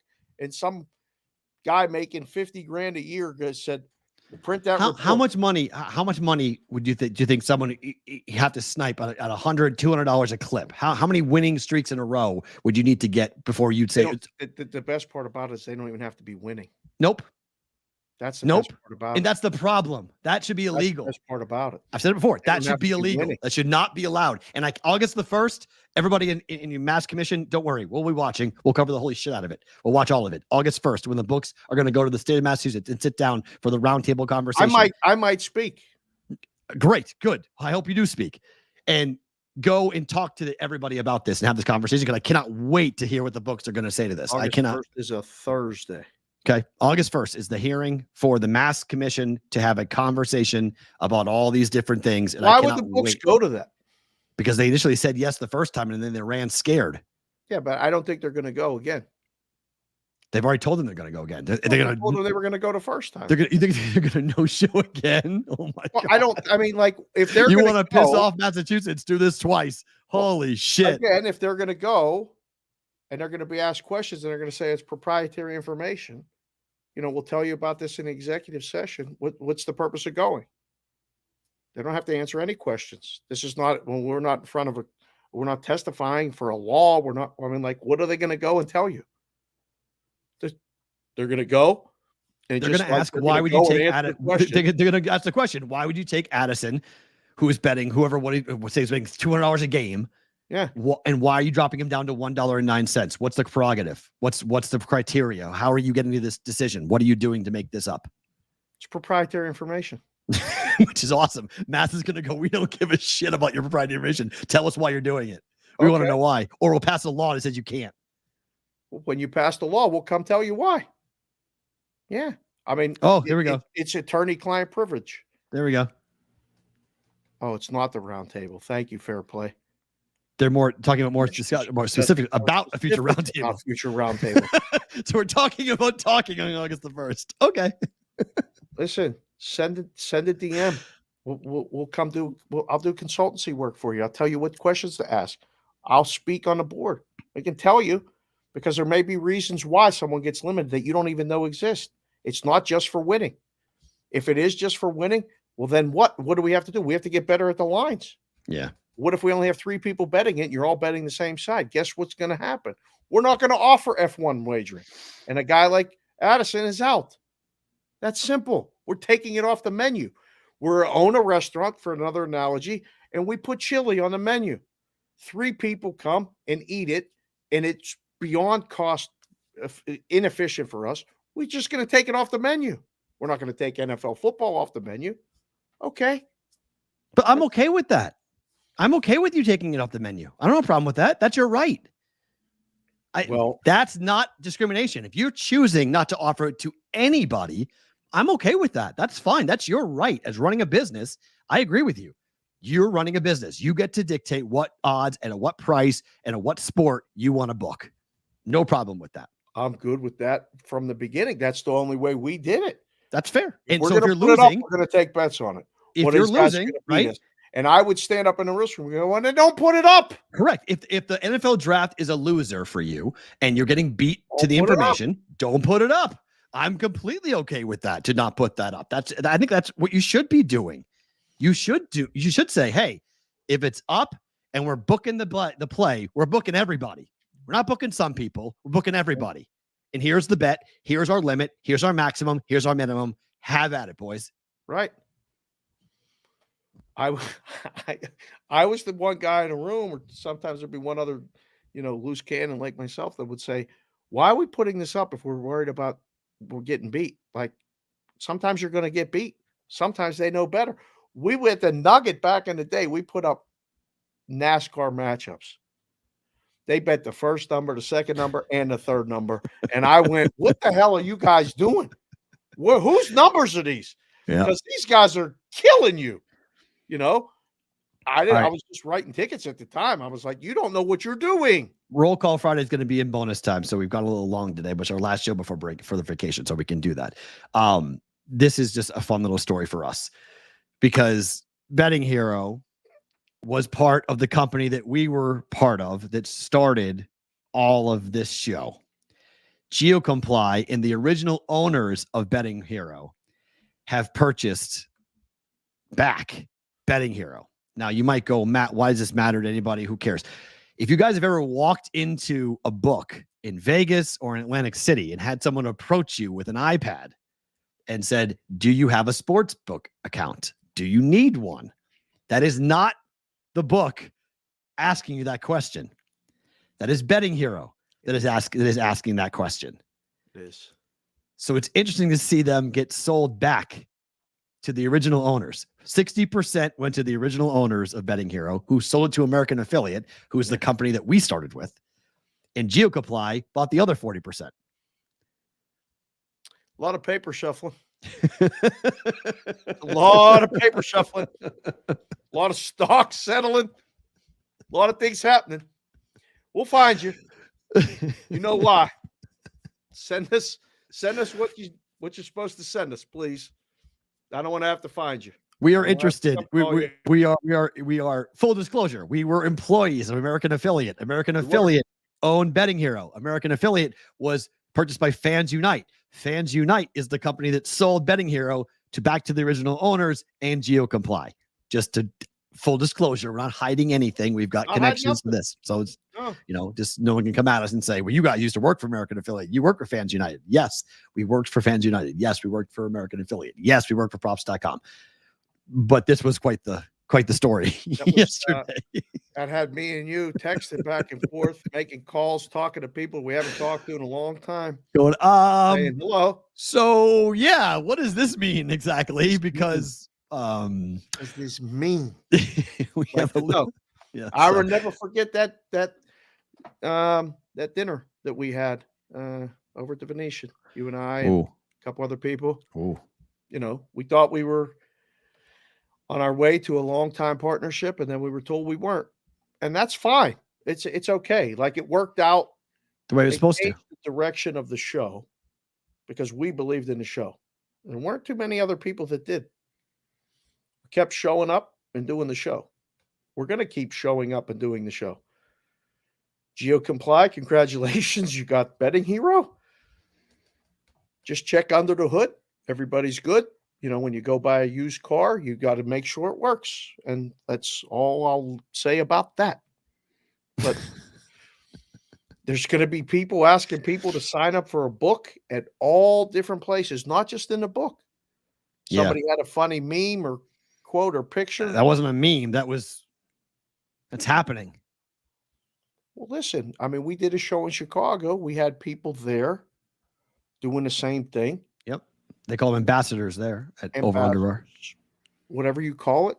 I will never forget the first day they did it at CG at the M. They brought in people. They all happened to be female. And they were all dressed a certain way where you would notice them. And those of us that were sitting behind the counter and had $500,000 in a drawer were wondering, what are these people doing? They're signing people up for accounts. They are. Are they commissioned salespeople? What commissioned salespeople? Yep. And I said, this is really my interesting. My students work for them. They got paid pretty well when they got someone to sign up for an account. Now, they couldn't answer any questions. They were not educated. Any betting questions. They could answer questions on how the app worked. That's it. But unfortunately, most of the time, they did not even know the answers to those questions. They would bring the people up to ask me the questions, and then they would get credit for the customer. Right. And then the customer would sign up and come to me when bet. Something didn't work. Oh, fair. Or can I parlay this with that? Why can't I do this? Pause this real quick before we let go of Sports Grid. What happened? Where were you on June 28th, 1997? Oh, we'll have to finish this in right now. Just right now. Just right now. Just do it right now. On June 28th, 1997, I was in Willemstad, Curacao. That was a very long day. That was a very, very long day because of that. Mike Tyson's famous ear bite of Evander Holyfield happened 1997, June 28th. Oh my God. This was father house rules. My father was walking the Pacific Crest Trail from Mexico to Canada. And my brother and I were watching his apartment. We were babysitting his apartment for the summer. He was gone for all of June, all of July, all of August. All we had to do was two knuckleheads in charge. Every 2 weeks, we had to go and drop off big boxes of food to be mailed to our dad, where he would come back out to fill up his pack and go back in to the wilderness. First ever party I ever had was this fight, June 28th, 1997. First ever pay-per-view I ever bought. Pay-per-view? Bought a pay-per-view. Oh boy. We were furious. Because we knew that. You should have heard the calls that we were taking. I had a girl in tears that was answering the phone. Leave me alone. She's like, what do I tell these people? Like, I would never forget. Like, they were mad. I didn't know. We didn't know what to do. How do we rule this? Who do we pay? What did you do? Did you pay it out? Oh yeah, we took care of it all. But we had to. We have to. We knew they were going to keep playing. So we were like, look, even if we take an L on this, we can't just not pay. Oh, it was a disaster. Over, under. Oh, it was so bad. We'll talk more about it on the other side. For you guys who are with us live on Twitter and YouTube, do not move. If you are watching on XM and or listening on Sirius, we're off next week. Okay, they're going to run something else instead of BVB. We're back on July the 8th. So just let them know you missed the show. Let them know you missed the show. July 8th, we're back with a fresh BVB. But next week on Sports Grid Sirius XM, you won't get us. You'll get us back on Monday, July the 8th. The rest of you guys don't move. Time for bonus time. I mean, the statute of limitations is gone. Did you have girls at the party? My brother's wife. That's where he met his. I think that's where he met his wife. I think was at that party. Really?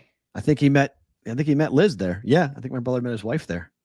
Wow. Was that night? Yeah, there were girls there. It was a whole full blown. It was probably, I don't know, 12 people or so that were there. Were you in college? I was in yes, I was. It was between my sophomore and junior years in college. So you were in college. He was not. Yeah, he was not. My brother was. Well, he was going to college. He was about to go to college. Summer before. He just graduated high school, so he was about to go into college. So I remember those. We were both there and having that, and like I mean, I still can't. I remember going. Did he bite him? Like did he bite him? He didn't bite him. He bit him. Like is he okay? Like you have to test him for like being insane. Like well, who bites somebody? You saw it. Mike didn't want to be in the fight. Like he didn't want to be in the fight. He got hit once really hard, and you could tell he didn't like it. And he hit again, didn't like it. Oh. Then he hit him low. Remember, he punched him low, and he got warned. He was like, "Hey, that was not a legal hit. Get it up." And then he hit him again, and he got stopped. And that's when he got really pressured. And then as Holyfield took his head out, and he bit his ear off. He spit his mouth guard out and bit him. It was total premeditated. Never, ever saw anything like that. You're right. Holyfield was headbutting him. Yes, right? That's what it was pissing him off more and more because he was headbutting him. Yep. I was 26 and I was down there, and I said, "What do we do?" I didn't know how to grade it. I didn't know what to do. Like he bit him. What do we do? Like we had to really. The phones were ringing nonstop. I remember as soon as the fight ended because we didn't grade nothing, so we had to let it sit. People were they were calling nonstop, and then the next day we fielded all the calls. They just said pay everybody. That's it. Just give them all the money back. Like nobody wins. Nobody to win it. Just pay the winner's side, the loser's side. Just give them money back in their account. Let's roll. Roll call Friday. Our last one before break, before we go on vacation. Yeah, we have to do this. We have to take a break. That's the first. Like, it's been a long run where we've been here every day with you guys, Monday through Friday. Occasional day here, occasional day there, but pretty consistent. So for Roll Call Friday, I asked the question. We just did the cash considerations for the first time. We talked about summer vacations and big trips and family trips and stuff like that. Catch up on old episodes that you haven't heard. I mean, this week alone will fill your time if you go back and listen to the conversation with Coach Mack. And every Wednesday's been Whale Watcher Wednesday recently with Alex. There's been some really good sports betting topics and crazy bets that I think will pique your interest. But right now, I need a 3-digit area code where you're watching the show from today. We had on Jay Dow. He starts with the 410, but he's in the 702. 702 is Vegas, 410 is Maryland. There's our first one. PB. You're going to put them up right now? We're going to just read them. This. I'll pop them up. You read them. PB. 941 Venice, Florida, 89 degrees, cloudy, feels like 98. The company has gone back to Massachusetts. Mrs. PB just shucked some Canadian oysters. Delicious. Excellent work there. Thank you, sir. Football Guy 97, 610 King of Prussia, PA at an AAU tourney. The beauty of the show is that you go with us in places. You bring us to places like this, the AAU tourney. Ray Maker 512-412 Pittsburgh, PA, sitting here with G. Lou watching the show. G. Lou went a little viral, put a sexy picture of himself up. G. Lou is the guy with the Miami fit that he made the hat, matched the hat. Good job, G. Lou. Appreciate you both. There's Daniel G. 989 Saginaw, Michigan. Me and the missus changed our minds on the wedding. We will be in the Valley of Fire May 2nd next year saying our I do's. So pumped. The Mrs. G is so excited to see you all again. So Valley of Fire is in like Vegas Valley of Fire. Coming out here, getting Oh, married. wow. And Valley, that's a gorgeous place to get By married. then, I Wow. might have my wedding officiant. Oh, no. Could you, our first BVB Brigade marriage? Oh, no. BVB Brigade Oh, marriage. no. I will give you the yeses and the nos and the vowels and all that other stuff. All you have to do is say, I do. We'll even get you nice hats, matching hats. How about that? JPC the fourth. Love you, bro. 313 Detroit. Sonic. Vital part of the show. Great video We're this looking morning. at some old videos of us back in the day after that sale. You changed everything here with this overlay and continue to do outstanding work. 602 Phoenix, Arizona. There's LL, also Arizona, but he's in the 480, Chandler, Arizona. John Serrett, 724 Greensburg, PA. A sweep of Atlanta would make it a great weekend. Let's just try to get one. Let's not get swept, John. Might be a tough series for the bucket. Geo to WAP, 949 Seal Beach, California, on an amazing 77-degree roll call Friday, debating a last-minute trip to the 702. There's people here, Gio. We can make it happen. There's going to be some things happening with some brigade guys. Be a good day to pop in, get in the car, hit the 15. We'll pick you up later. Can't wait to see you if you come. Kyle Meyer, 541 Eugene, Oregon. Go Mariners. Excited to go to a game for the first time in a long time on Wednesday for Little Brothers. Nice. Fireworks night. Have a great break, guys. Kyle, if you do, post a picture on the Twitter. Tag us at Boston versus the book. AOWN. Oh, this is like a test. Good luck. Good luck. What the hell is this, AOWN? Just say On the day before 319. vacation? You give me a 319. Quasi Quentin. Oh, that might be right. Quasi Quinton might be right. Quasi Quentin? That might be right. Iowa? You're right. Tell me if I said that right. Put it in there phonetically for later. Vinny Konowinski, 260 Fort Wayne. Shout out to my son, Alex. Congratulations, little Konowinski. Konowinski. I don't want to get Alex upset, but he made the 8U All-Stars. Excellent work. Keep it up. There's Ryan Andrew Fletcher, 703 Annandale, Virginia. Wow, it's only a nice 88 degrees there. Cheers.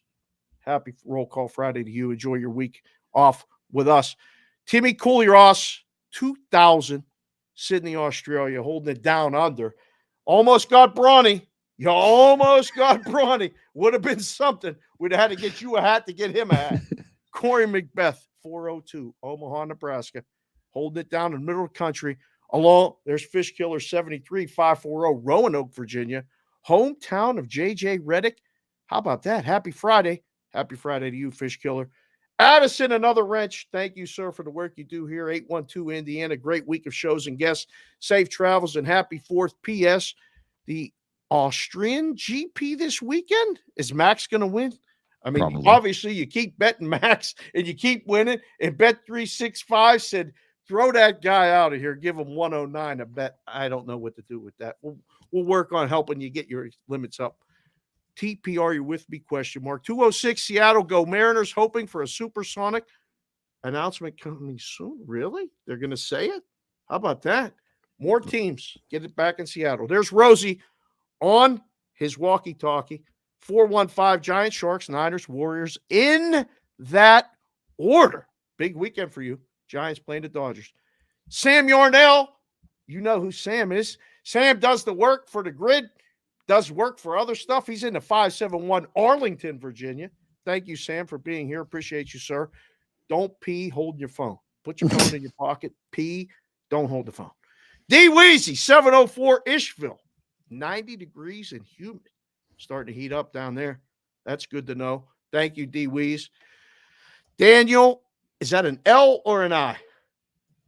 I don't know. Either way, but Daniel's down in the 506. San Jose, Costa Rica. Put that back. What did that say? Is it raining in Costa Rica? Rain about to start. It's that time of year. While it's hot and sunny in a lot of places here, it's rainy season down in San Jose. Might have to come down and meet Daniel. Got to get that passport updated. Joe TFP, which stands for Joe the Fat Panda, 303 Denver, Colorado, holding the jackpot. I like that jackpot. Keep working there. D Stout 19, 309 Canton, Illinois. You and the wife having a good ride.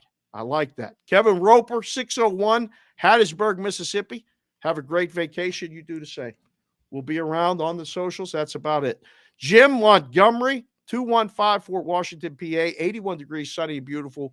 Looking forward to the Flyers draft tonight. Monty, I don't know how many people can actually say that and mean it, but I know you do. I'm going to see John Kincaid later tonight. Me and P. Rolt might find him either tonight or tomorrow at some point. He's going to worry about the draft. We'll worry about the draft for about 5 minutes tonight on the grid. 2 That's seconds. about it. Yeah. Scott Bartholomew, 907 Ketchikan, Alaska, my man up there in the AK. Thank you very much for being here. Look at this, Jake Radigan, 508 East Bridgewater, Massachusetts, another MA guy, which I like because it's a town that doesn't begin with an A, which we did earlier But today. it's a B, though. It's a B. And they just put the direction in front, like East Bridgewater or West Bridgewater. Is there a West Bridgewater or is it just the East? I don't think there's a town East Bridgewater. It's just like they identify like Bridgewater and then it's like the east part of Bridgewater. I'm not sure East Bridgewater is an actual town. I could be wrong about that, but I don't think it's either actual way, town. that's fine. Yeah. That's good. Thank you for being here. There's John Surrett. He's in 304 Oak Hill, West Virginia, 87 degrees. We got a lot of states getting marked off here. I like this. G Berg. Hey, Lair, what's up? 716 Buffalo, New York. Got to get up to that part of the country at some point. Ron Sean, you got your hat. I'll text you. Stay ready, Ron. You've been texting me. You've been emailing. You're doing everything right. We've been super busy. This will be hat week for those of you. 703 Centerville, Virginia, 86 degrees. Salute to you, sir. Thank you for being here. Sharpie _RW, 303 Denver, Colorado, the home of the biggest state in the country that does the ping pong betting.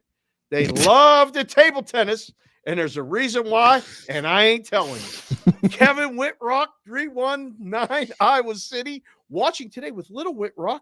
Hello, Little Whitrock. Your dad came and saw us. Some point, we'll come and see you.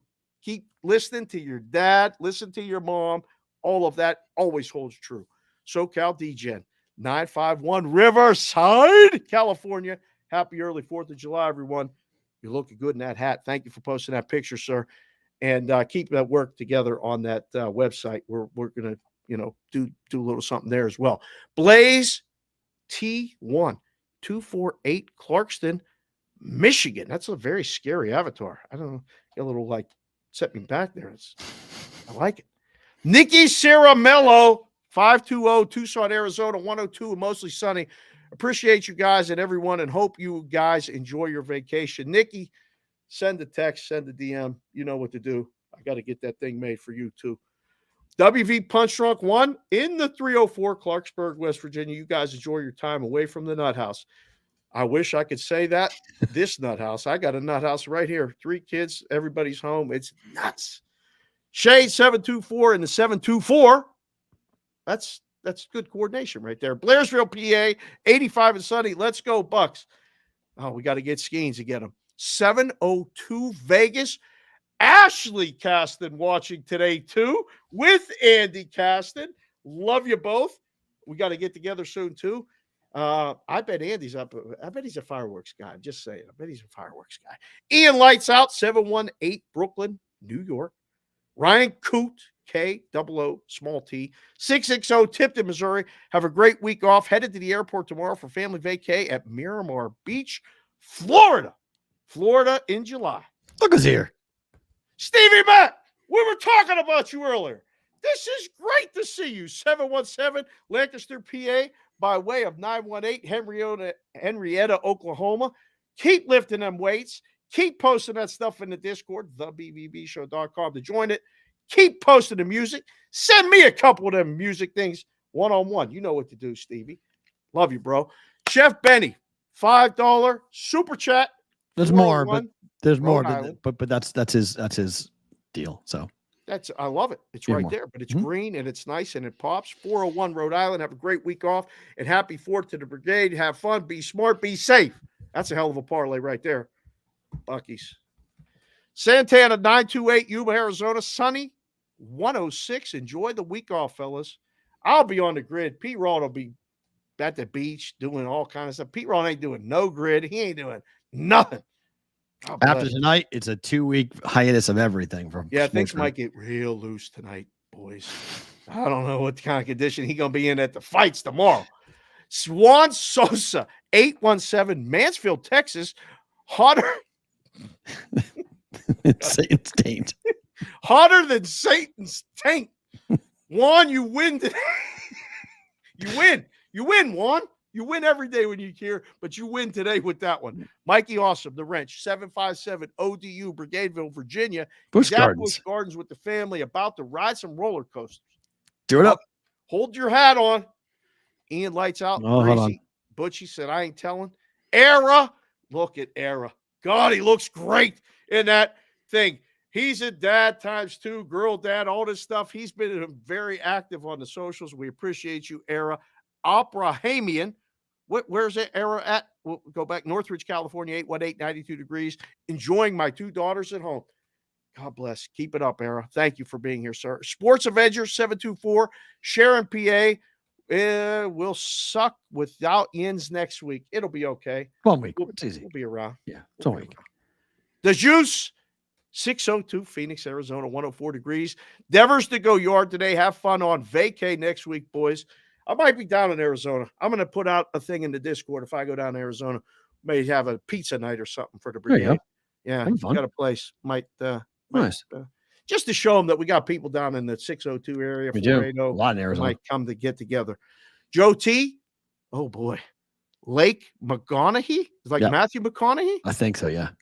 In Nebraska, 84 degrees and beautiful. That sounds awesome. Nice Kansas Avatar basketball. KU December. Let's roll. Well, Coach Max said it's not really going to be an easy ticket to get. Credential it. We'll be media members. Let's go.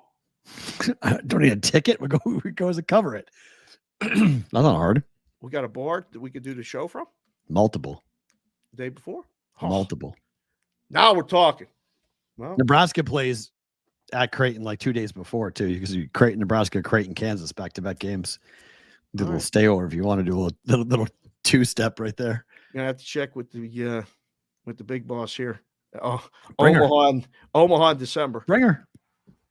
Oh, she'll like the Omaha. Yeah, let's all go. That wouldn't be a bad idea. Let's bring her. Ross Randall, 978, Amesbury, Massachusetts, currently over Jeffrey's Ledge, catching our limits of haddock and pollock. Yeah, Ross is fishing? Yeah.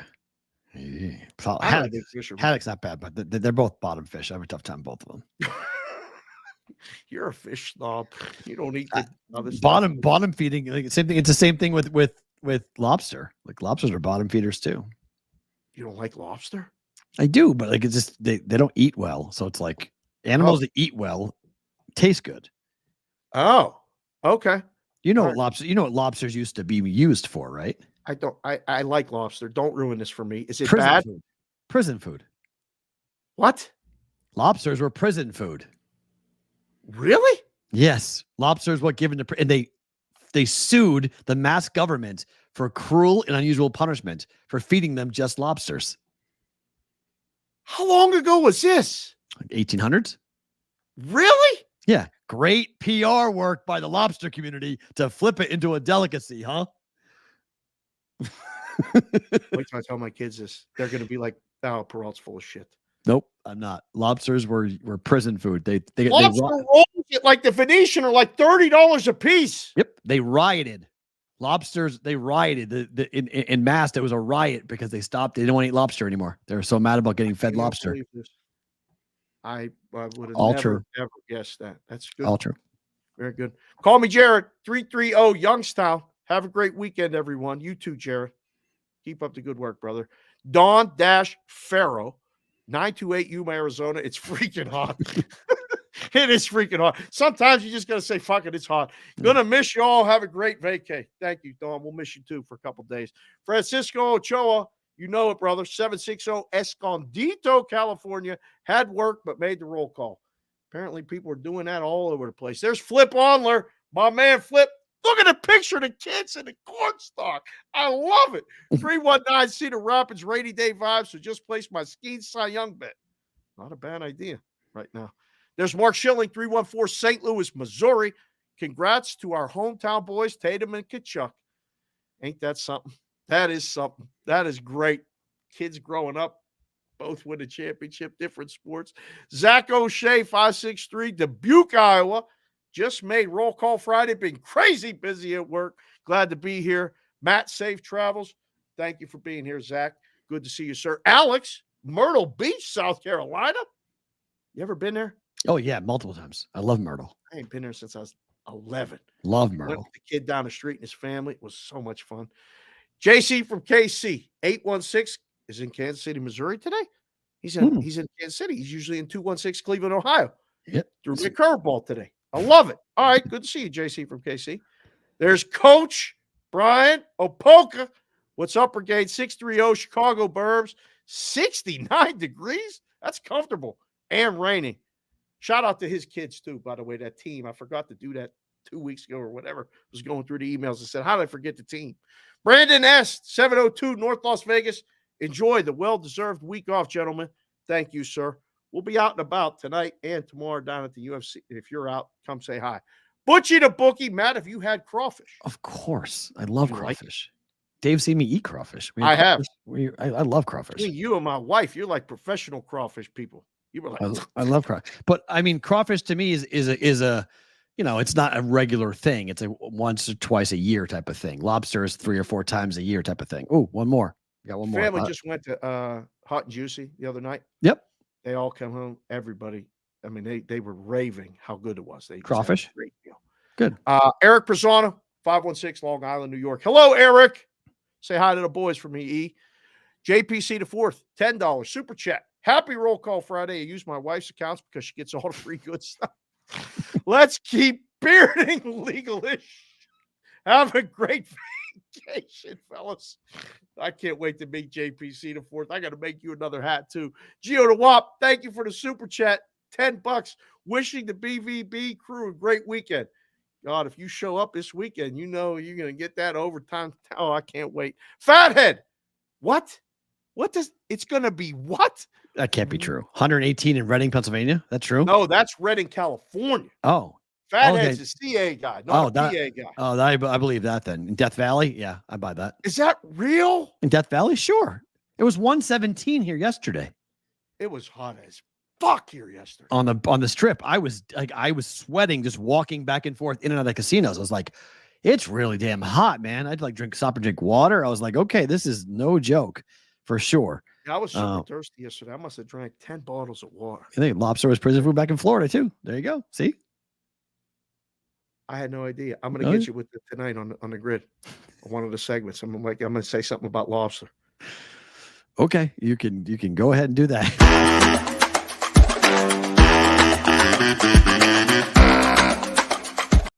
All right, but I for some reason I'm now like I think I'm a 9-4 in the WNBA so far. Yeah, you're a W guy.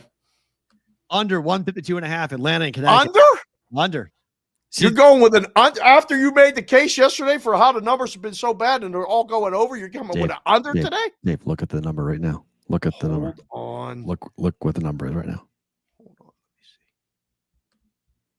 I gotta admit, when you go close like that and you talk on a microphone, it's very exciting. 150 lower.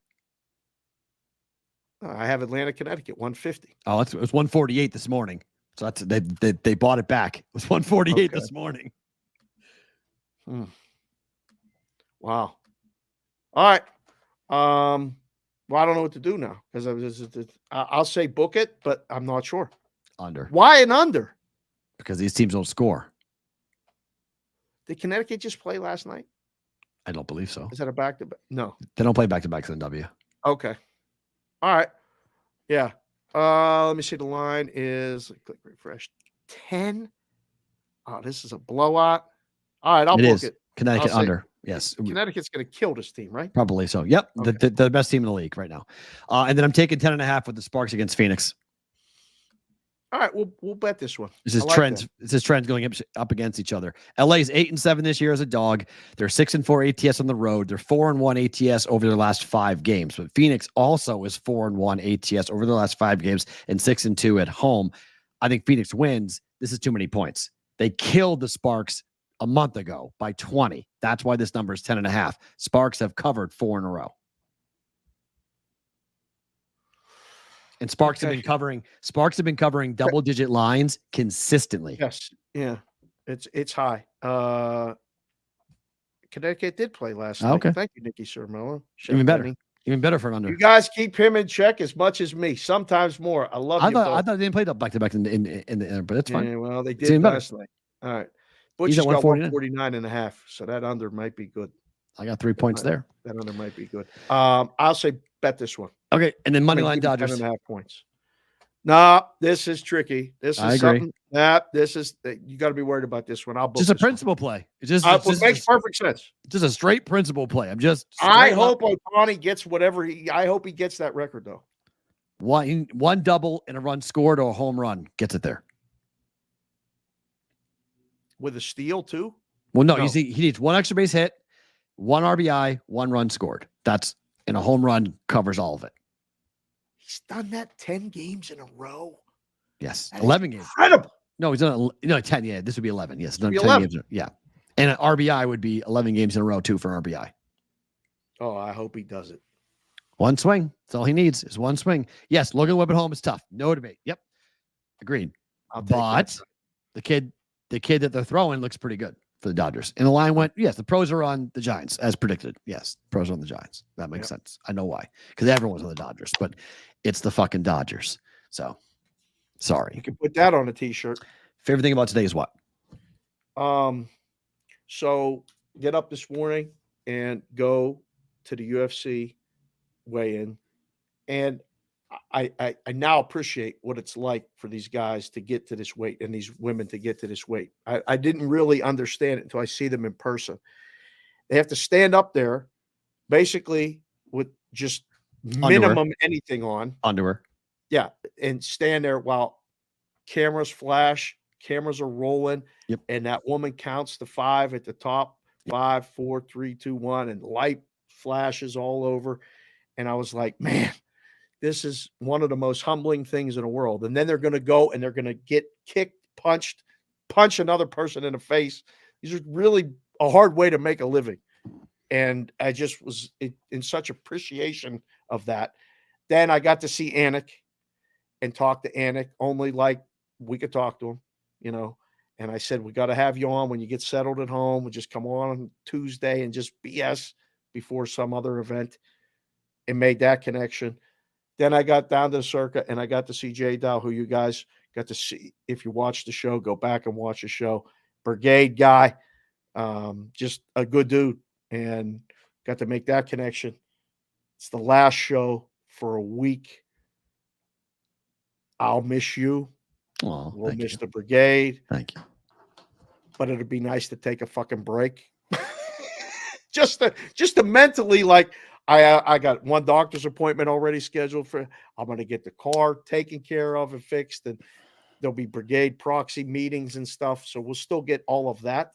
But my favorite thing about today is that it's Friday. There ain't no show tomorrow, and there ain't no show next week, which is a good thing for a couple days. So yeah, I mean, along the same lines, it's Oh. I don't know. Guess what? What? I just got a text. You want to go to Power Slap? As tickets? As fans? Sure. Sure. Yeah. His life is a crazy life, brother. All right. Let's go. We'll I found blue. discuss it after the show. I found blue. Right? Sure. Let's do it. Yeah, I'm in. Let's go. It'll be awesome. What time does it start? We're on the air till 7. That's the problem. What time does it start? 6. We can't bail on that. That's We'll make it. We'll discuss it well, after. yeah, we'll have a talk. So look, vacations are important. It's we don't we're not part of a network, guys. Like if we were working for a TV station or a radio station, like we'd have somebody come in and be hosts for us. So you guys would have something as being, to watch. And so you don't go dark. So I know there's a lot of out of sight, out of mind that happens in life. And so we hope that you guys remember July the 8th, we're coming back. I'm going to be in New Hampshire still.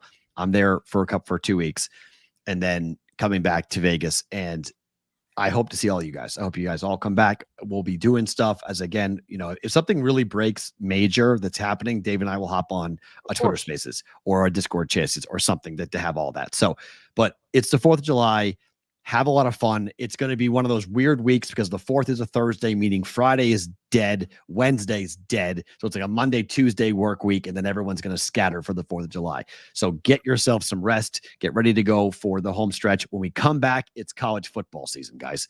We get into it. We'll start counting it down. We'll start getting ready for football season. I can't wait to spend the next week reading. I'm going to be up to my eyeballs in college football, reading on the plane and reading just on the beach, and I cannot wait to get ready for this college football season because I don't know who the quarterbacks are right now. Like I got to go and figure out. I was thinking to myself the other day, like the top 10 teams, I have a hard time naming the quarterbacks and that sucks. So I got a lot of work to do for college football to start betting on this. So I'm looking forward to this prep time to be able to do this. And I know it's going to be a weird week, Ryan. Thank you. It's going to be an odd week, but we hope on July the 8th, you'll come back and be a part of it. Because with me, the last time I was in New Hampshire, it got real loose. So it could be really interesting to see because now we're going to have it'll be a different spin because there'll be a lot of people in the house and I'll be doing it from in the basement downstairs. So yes, Phil Steele's Magazine on the Beach for the win. Absolutely, Raymaker, 100%. Guys, thank you for being here. We really appreciate it. We hope to see you on July the 8th, Monday. If you miss us, well, tonight, Sports Grid, you'll have us on live 8 o'clock Eastern, 5 o'clock Pacific for 2 hours. You guys will get us live on Sports Grid. So Dave, Matt, happy 4th of July. Thank you to Big Business for the t-shirt. We appreciate you. Awesome stuff there. Happy 4th. Talk to you in a week for BVB.